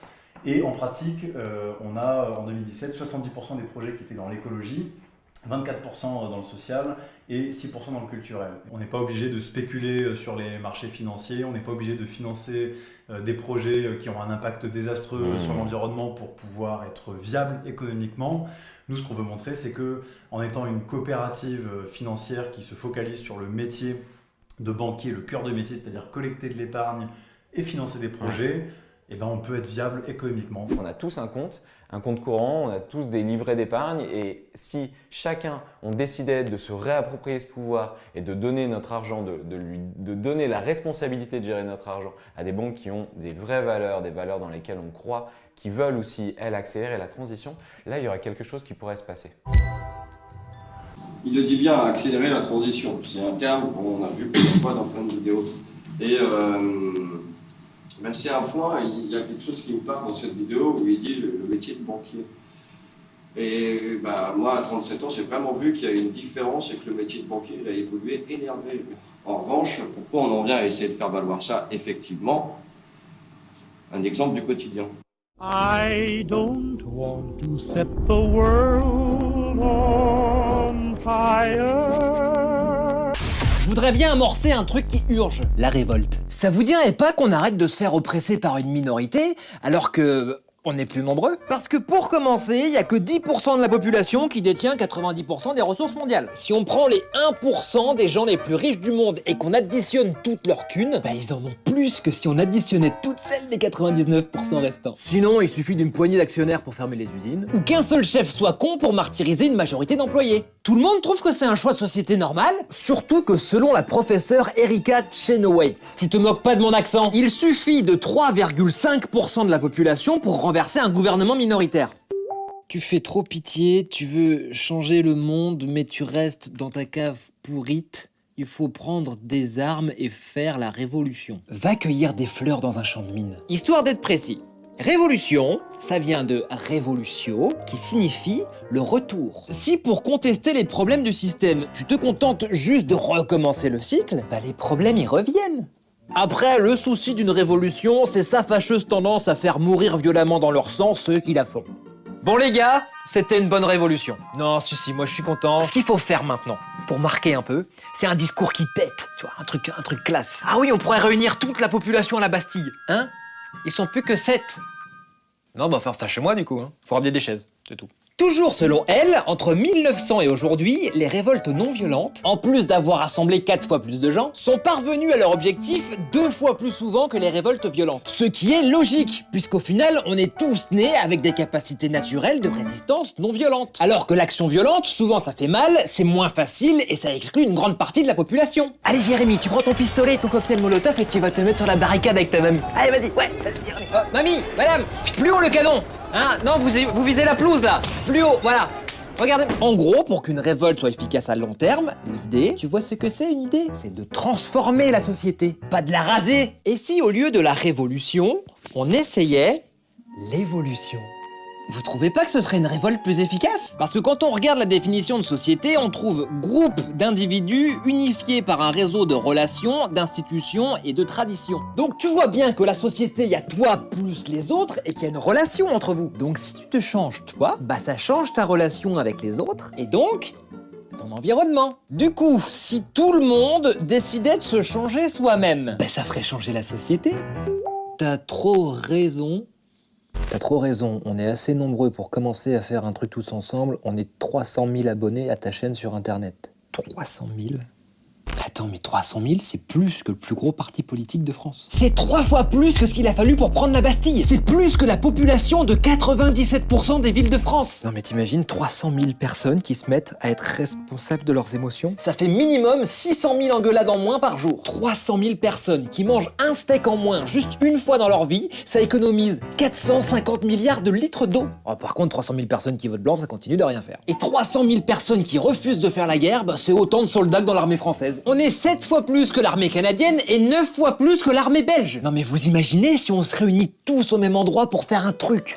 Franchement, ça vous dirait pas juste d'essayer de créer une société qui serait le produit de l'évolution bienveillante de chacun, à la place d'une société dont on est les produits dérivés?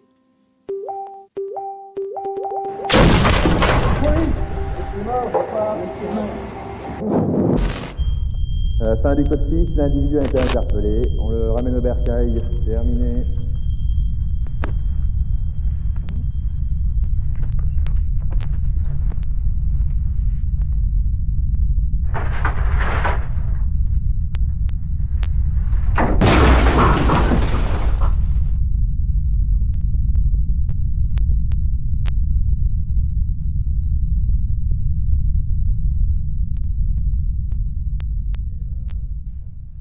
Vous fait marrer parce que c'est tellement représentatif et dans les vidéos précédentes on en était à 70 000. Vous voyez l'impact que ça a?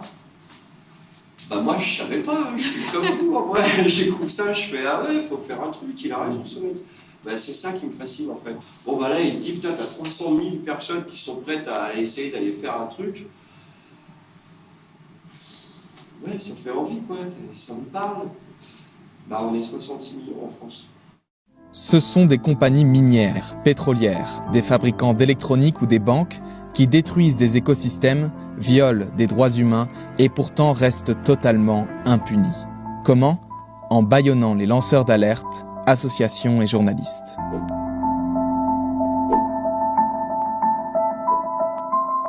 En décembre 2017, les militants d'Attaque dénoncent l'optimisation fiscale agressive pratiquée par le géant Apple en manifestant dans leurs magasins.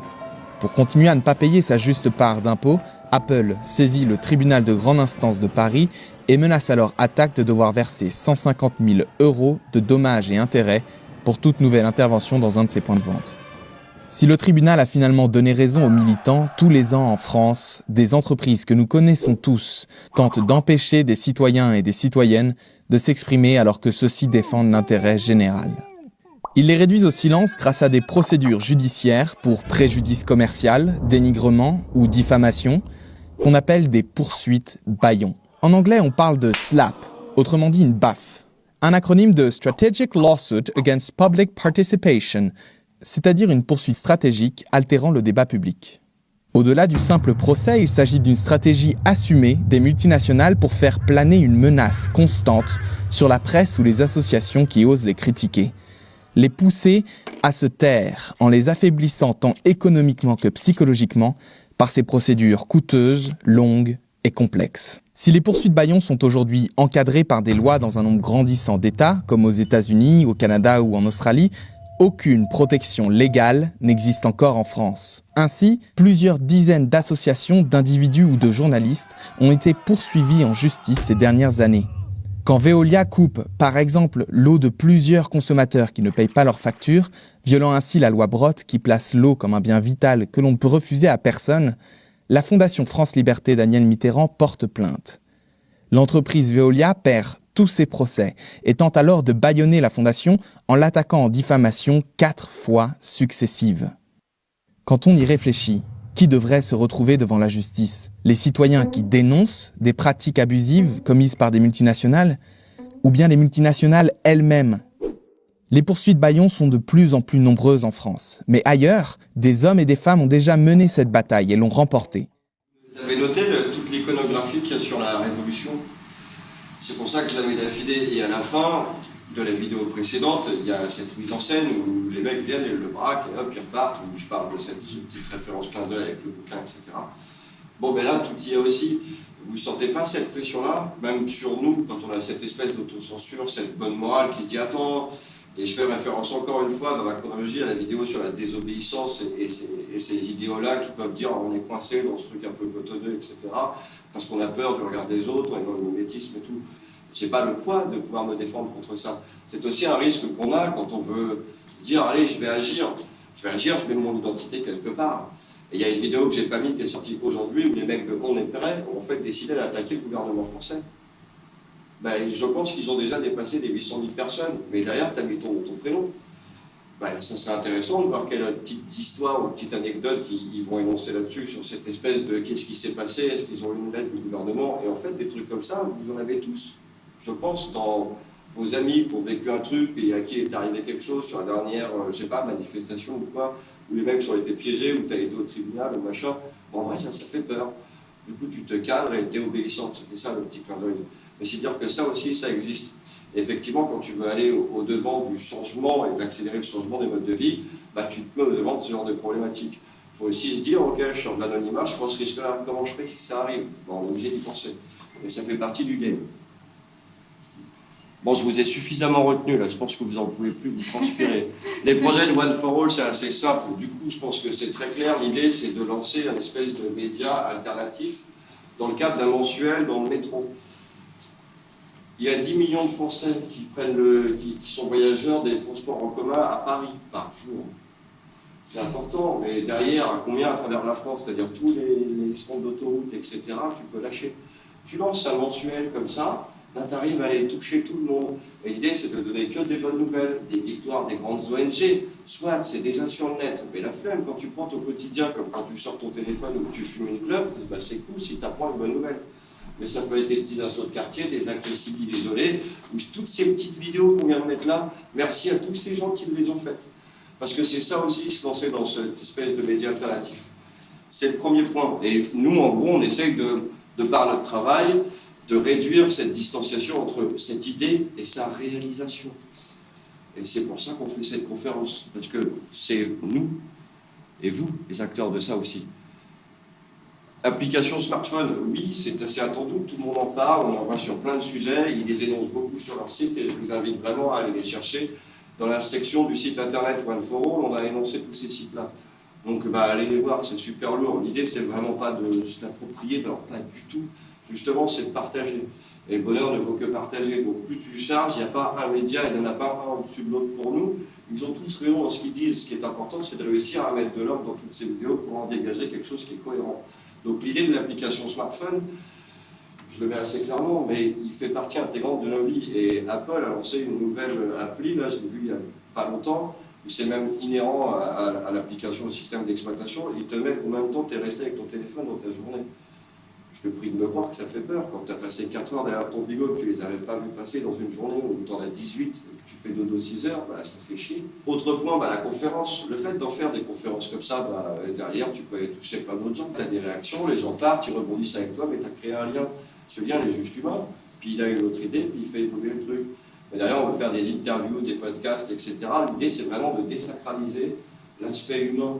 Et c'est de dire que bah, sur YouTube, par exemple, tu as 37,5 millions de Français qui les checkent chaque mois. chaque mois. Ça plus de 1,8 milliard au total en 2018. Genre, même la téloche, ils font plus ça. C'est-à-dire que les mecs, ils sont en train de se dire, est-ce qu'on va pas mettre une redevance télé sur l'utilisation à YouTube? La dernière vidéo sur laquelle on voudrait arriver, c'est celle-ci. J'aime beaucoup Osons causer. Je pense que tout est dit. Et en fait, il t'explique ce qu'on essaye d'expliquer en créant l'opportunité dans la rue. Effectivement, parce que au cœur de l'altruisme, c'est l'interaction humaine, et il t'explique Marcel Mauss, etc. Et donc la finalité, c'est de dire, est-ce qu'il n'y a pas un paradoxe du suffrage universel dans un système capitaliste? On est un peu coincé avec ça, et on voit qu'ensemble, on peut tout changer. Du coup, donner ne fait plus partie de notre vision, en fait, au niveau de notre société, c'est quelque chose qu'on a réussi à effacer. Et lui, il vous dit tout. Wesh wesh les amis. Alors dans cette vidéo, on va pas parler d'actualité, on va parler carrément de la nature humaine. Ouais, vaste sujet. Dans cette vidéo, on veut s'attaquer au discours qu'on entend assez souvent qui pense que l'homme est un loup pour l'homme, qu'on peut avoir confiance en personne et que chacun pense qu'à sa gueule. Alors nous, dans cette vidéo, on va mettre un coup de projecteur sur des études scientifiques méga stylées qui prouvent que le don et la générosité sont aussi profondément ancrés en nous, dans notre psychologie. En bref, on va vous montrer que la générosité est aussi au cœur de la nature humaine. Donc yallah, c'est parti. Le premier truc à comprendre, c'est que chez nous, les humains, le premier réflexe, notre réaction spontanée, c'est bien souvent d'être généreux et pas d'être égoïste. Alors pour vous en convaincre, on vous donne un exemple. Il y a une expérience classique en économie où on met quelqu'un dans une pièce, on lui donne de l'argent, et à ce moment-là, il peut choisir s'il la partage ou non avec quelqu'un d'autre. Ce choix, il est absolument anonyme, personne ne saura s'il est égoïste et qu'il a tout gardé, ou s'il a partagé. Donc, a priori, on pourrait penser que l'intérêt de cette personne, c'est de garder l'argent pour elle. Eh ben, en fait, non. Souvent, les gens, ils partagent, ils donnent de la thune à cette personne, alors que c'est pas du tout leur intérêt. Mais il y a un truc encore plus dingue. Tout récemment, là, il y a des économistes qui se sont posé la question. Qu'est-ce qui se passe si, dans cette expérience, on laisse moins de temps aux gens pour prendre leurs décisions? Ils se disaient que peut-être que si les gens ont moins de temps pour réfléchir, eh ben leur vraie nature égoïste va ressortir et ils garderont encore plus souvent tout l'argent. Eh ben en fait, c'est exactement l'inverse que les économistes ont trouvé. Contrairement à ce à quoi on pourrait s'attendre, plus tu réagis vite, plus tu réponds vite, plus t'es spontané, eh ben plus tu donnes. Donc donner, c'est souvent spontané. Mais là, on va comprendre un deuxième truc. En plus d'être spontané, donner, c'est même inné. Et pour bien vous convaincre de ça, on va aller voir ce que font les gamins. Là, il y a des études de psychologie qui montrent que des gamins d'1 an et demi, qui savent à peine marcher, ils aident déjà spontanément quelqu'un, même si c'est un complet inconnu. Cette expérience, elle a été reproduite dans plein de situations différentes. Et la grande leçon, c'est que les tout petits, ils sont déjà motivés à aider les autres. Et ils sont même hyper motivés, parce qu'il faut bien capter que le gamin, il arrête de jouer pour aller aider l'inconnu. Et ça, c'est pas rien pour un gosse. Ce que ça nous apprend, c'est que les mini-humains, c'est pas des créatures égoïstes qui lentement, après des années d'apprentissage, comprennent qu'il faut aider les autres. Non, ça marche pas comme ça. Les tout petits, dès qu'ils sont en capacité de comprendre que une personne a besoin d'aide et 2, qu'ils peuvent l'aider, qu'est-ce qu'ils font? Ils aident. Et spontanément. Bref, aider les autres, c'est pas contre nature du tout, c'est inné et c'est souvent spontané. Et le truc va même plus loin. Donner, l'acte de donner, ça fait du bien. Donner, ça fait kiffer. Alors là, il y a plein d'études scientifiques qui le montrent. Donner du temps, de l'argent, être plus généreux, ça fait plein de trucs. Ça vous rend plus heureux. Ça diminue le stress, ça vous rend plus connecté aux autres, plus confiant en les autres et, tenez-vous bien, ça fait même vivre plus longtemps. Ces études scientifiques, elles sont géniales, mais on n'a pas le temps de les détailler ici. Du coup, on vous a résumé le plus intéressant sur le site Donner fait du bien. Allez faire un tour vraiment parce que c'est méga clair et ça vaut le coup. Et s'il y en a qui pensent encore que l'homme n'est qu'un loup pour l'homme après tous ces arguments, on va aller un cran plus loin. On va prendre encore plus de recul et regarder ce que nous dit l'histoire de l'évolution de notre espèce. Ce que nous disent les biologistes de l'évolution, à commencer par le premier là, le papa Darwin, c'est que notre spécialité à nous, l'espèce humaine dans l'évolution, c'est justement le niveau de dingue, de coopération, de générosité et de don qu'il y a dans toutes nos sociétés. Et ça, c'est un truc qu'ont vite découvert les premiers anthropologues. Alors ces mecs-là, ils allaient aux 4 coins du monde regarder les chasseurs-cueilleurs. Dites-vous qu'au début de l'humanité, on était tous des chasseurs-cueilleurs. Et ce qu'ils ont remarqué, c'est que leur système social, il était fondé, basé sur le don. Pour eux, faut bien comprendre que c'était une grande surprise, parce qu'ils imaginaient que les chasseurs-cueilleurs, ils fonctionnaient un peu comme aujourd'hui. Et aujourd'hui, en général, si tu veux une chose ou un service, tu l'achètes, tu le payes, ou à la rigueur, tu l'échanges contre autre chose. C'est-à-dire que chez nous, c'est l'achat et la vente qui sont le ciment de nos sociétés. Eh bien, chez les chasseurs-cueilleurs, pas du tout. Les biens et les services, les choses, elles circulent grâce aux dons. Y a pas de monnaie d'échange chelou, y a même pas de troc, genre, je te donne une peau de bison, tu me donnes 2 arcs. C'est pas comme ça que ça se passe, mais on se file des trucs, on se rend des coups de main et ça à l'infini. C'est avec le don que tiennent leurs sociétés. Si vous voulez creuser ça, un des premiers à l'avoir bien expliqué, c'est Marcel Mauss dans son essai sur le don. On vous le recommande, foncez le lire, y a pas de souci. Dans tous les cas, grâce à ce détour par l'anthropologie et l'évolution de notre espèce, on comprend beaucoup mieux pourquoi est-ce que les gamins aident les autres et pourquoi donner fait du bien. C'est tout simplement parce que pendant quasiment toute l'histoire de l'humanité, participer à la grande danse du don, c'était le meilleur moyen de survivre. Et si on revient à la France de 2018, même si on s'en rend pas toujours compte, y a encore énormément de générosité et de dons dans notre société. Et ça dépasse largement le cercle de tes potes ou de ta famille. Qui sait par exemple qu'il y a un quart des Français qui sont bénévoles? Ça veut dire qu'un Français sur 4 donne de son temps toute l'année pour amener tes gamins au foot, pour assurer la fête de village ou pour donner du temps dans une asso d'entraide. Et pareil, qui sait combien de Français donnent à des assos? D'après France Générosité, il y a la moitié des Français qui donnent de l'argent à des assos, à des ONG qui font plein de trucs cool. Voilà, au final, avec cette vidéo, on pense avoir tordu cette image hyper négative qu'on a de notre société et de la nature humaine. On pense aussi avoir montré, avec la science, que être généreux, donner, partager, c'était profondément inscrit dans notre psychologie et dans l'évolution de notre espèce. Pour nous, il y a vraiment besoin de ce coup de projecteur, parce que trop souvent, le don, la générosité, tout ça, c'est complètement invisible. Ou c'est présenté, pire encore, comme un truc de bouffon, de naïf ou de bisounours. Il faut vraiment qu'on casse cette image biaisée, négative, qui voit tout en noir et nous isole. Donc si vous voulez nous aider à faire ça, n'hésitez pas à partager cette vidéo, à la faire tourner au maximum, ça ferait une petite percée positive dans la grisaille de nos fils d'actu. Donc nous, on vous fait plein de bisous et on vous dit à tout vite. Ciao les copains! Vous connaissiez toutes ces études-là ou pas? C'est dingue, hein. Quand j'ai commencé à faire ça, en fait, j'ai suivi Marcel Mauss et il a vraiment fait tout un récit qui est assez incroyable. Et quand tu vois depuis quand ça date, t'es là, tu fais ah ouais. Mais il y a un truc qu'on vit assez régulièrement, ça m'est déjà arrivé plein de fois, cette espèce d'instinct pour vous aider à voir un peu ce que c'est. J'ai un bon exemple, parce que le cerveau humain, c'est des associations d'idées comme ça vous est tous déjà arrivé de monter dans le métro. Et d'un seul coup, vous avez un réflexe et vous avez senti qu'il y avait un danger qui était précisément là-bas. Vous ne savez pas l'expliquer, mais c'est comme ça. L'inhérence humaine, le truc du don, c'est ça en fait. C'est la même chose. Vous ne savez pas pourquoi, nous on le voit tous les jours dans la rue, quand quelqu'un le fait, on ne sait pas à quel moment il fasse. Il a les yeux qui pétillent et la banane. Il est là, je suis en train de faire un truc de ouf. Vous avez envie de donner après ça? Oui, c'est ça l'idée en fait, c'est pour ça qu'on fait tout ça. Et c'est aussi pour dire, et il a raison, et je pense qu'il y a une belle référence aussi que j'aime utiliser, c'est dans un film qui s'appelle Contact, ça date des années 89. Pardon, Charles de Gaulle oblige, mais oui, c'est ça. Alors, en gros, la nana, c'est un départ sur l'espace, etc., mais elle arrive, et il le dit aussi à la fin, il y a une autre vidéo où on l'exprime, être naïf, c'est de dire, ou être réaliste et égoïste, c'est de dire oui, le monde est ainsi fait. Et le mec qui va être naïf et innocent et qui va passer pour un bisounours et qui n'ose pas te parler de ça, va dire oui, c'est à moi qu'il appartient de façonner le monde. J'aime bien ce petit défi qui dit ouais, à moi de prendre ma part de responsabilité. Et la référence, c'est aussi du colibri, c'est un peu ça le concept. Mais en vrai, si on n'en parle pas, c'est qu'on en fait un tabou. C'est ça le devoir civique aussi, c'est de dire que éduquer, c'est pas une mauvaise chose, il n'y a pas d'assistanat dans cette visibilité-là. C'est de dire c'est cool, j'apporte quelque chose à quelqu'un et il en fait ce qu'il veut, mais on ne va pas s'auto-censurer à ne pas parler d'espoir. Et c'est ça le contexte présent. D'où l'intérêt pour nous d'essayer d'envoyer le truc et de dire pourquoi pas faire un hebdomadaire dans le métro qui vous appartient ou qui nous appartient. Bref, on s'en fout. L'idée c'est bien de sauver le monde. Du coup, à un moment donné, c'est de le dire, et en fait, on ne l'a pas dit depuis le début de la conférence. Du coup, c'est un peu ça le concept. C'est pas être naïf que de dire j'ai envie de sauver le monde, ouais, idiot, ça défonce. C'est un peu ça l'idée. Et c'est de dire qu'en fait, finalement, pour en faire quelque chose de positif, c'est vraiment une belle époque qu'on vit, parce que c'est pas tout le monde qui est arrivé à dire ça va être nous les acteurs de ça. Et en fonction de ce qu'on va faire et comment on va prendre nos responsabilités, on aura les fruits des résultats escomptés ou pas, à voir. Le don, un court-circuit démocratique. Du coup, oui, pourquoi pas que ça soit un court-circuit démocratique et pourquoi pas l'énoncer comme ça. J'ai écrit tout ça, ça fait un peu pavé, mais maintenant je le connais bien.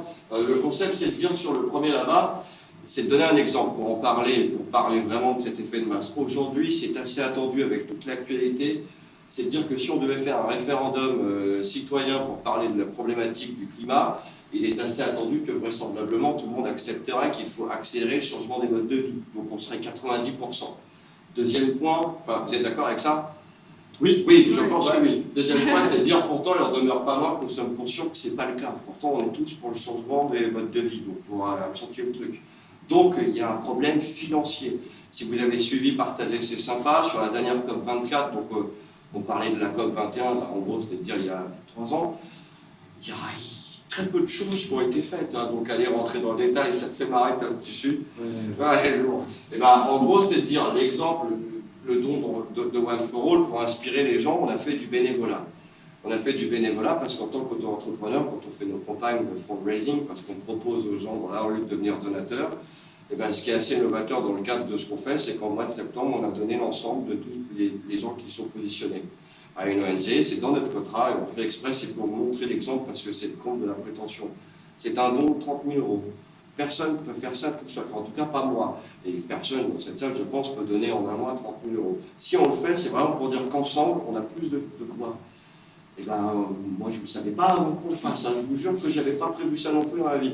Mais c'est lourd. Mais si je parle de cet exemple, c'est pour dire qu'ensemble, effectivement, on est plus fort et en capacité financière qui vraiment symbolise l'excellence d'une mobilisation citoyenne unifiée. Bon, c'est très bien écrit, mais toute l'idée est là.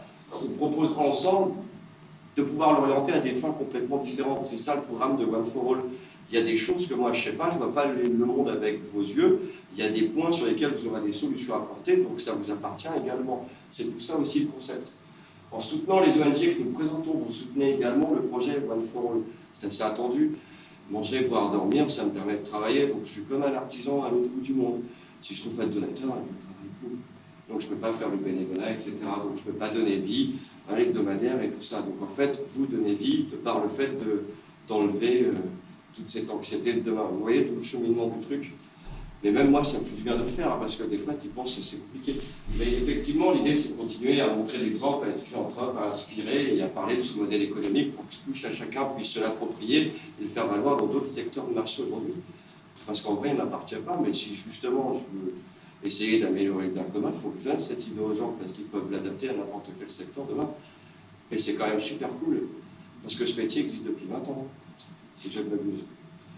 On voit le troisième point, enfin on continue, faire du nerf de la guerre, le nerf de la paix, c'est bien ce qui est le plus triste, néanmoins notre existence, notre authenticité, notre unicité, enfin tu vois, je le martèle bien, ne vaut-elle pas plus que ce don fondamentalement humain? On l'a compris, voilà, et dans un monde régi par le capitalisme libéral, ne se laisse pas là une légitimité afin de rendre un pied d'équité à nos différences. Bah ouais, on est tous différents.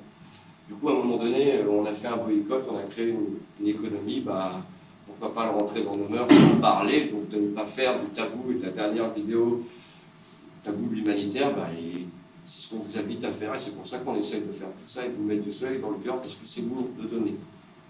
Voilà. Et effectivement, avec toutes ces images-là, on pense vraiment qu'on comprend très bien où on veut en venir. Donc, dernier point, analyse. Bon, bah, en informant, et ça, je crois que c'est vraiment le support, c'est qu'en informant, nous rendons sciemment l'usage du libre arbitre de tout à chacun. Je crois que c'est ça. Quand j'ai pondu cette phrase, j'étais assez fier de moi. J'ai bu un verre d'eau, je me suis dit, ok, je vais résumer. Et par voie de conséquence, j'ai fait exprès, nous redonnons du sens au mot démocratie. Bon ben soit, évidemment, si tu es informé, tu as ton libre arbitre, tu as le choix. Qu'est-ce que tu veux faire? Ben, c'est assez attendu qu'on va aller vers les 90% de gens qui veulent sauver le monde. Ça fait 2 fois que j'utilise. Troisième point, pour accélérer le changement des modes de vie, améliorer le bien commun, bon bah... Oui, c'était dans la vidéo, votre fois, du coup, bon, on la connaît. Voilà, je crois qu'on a tout fini, c'était la fin. Moi,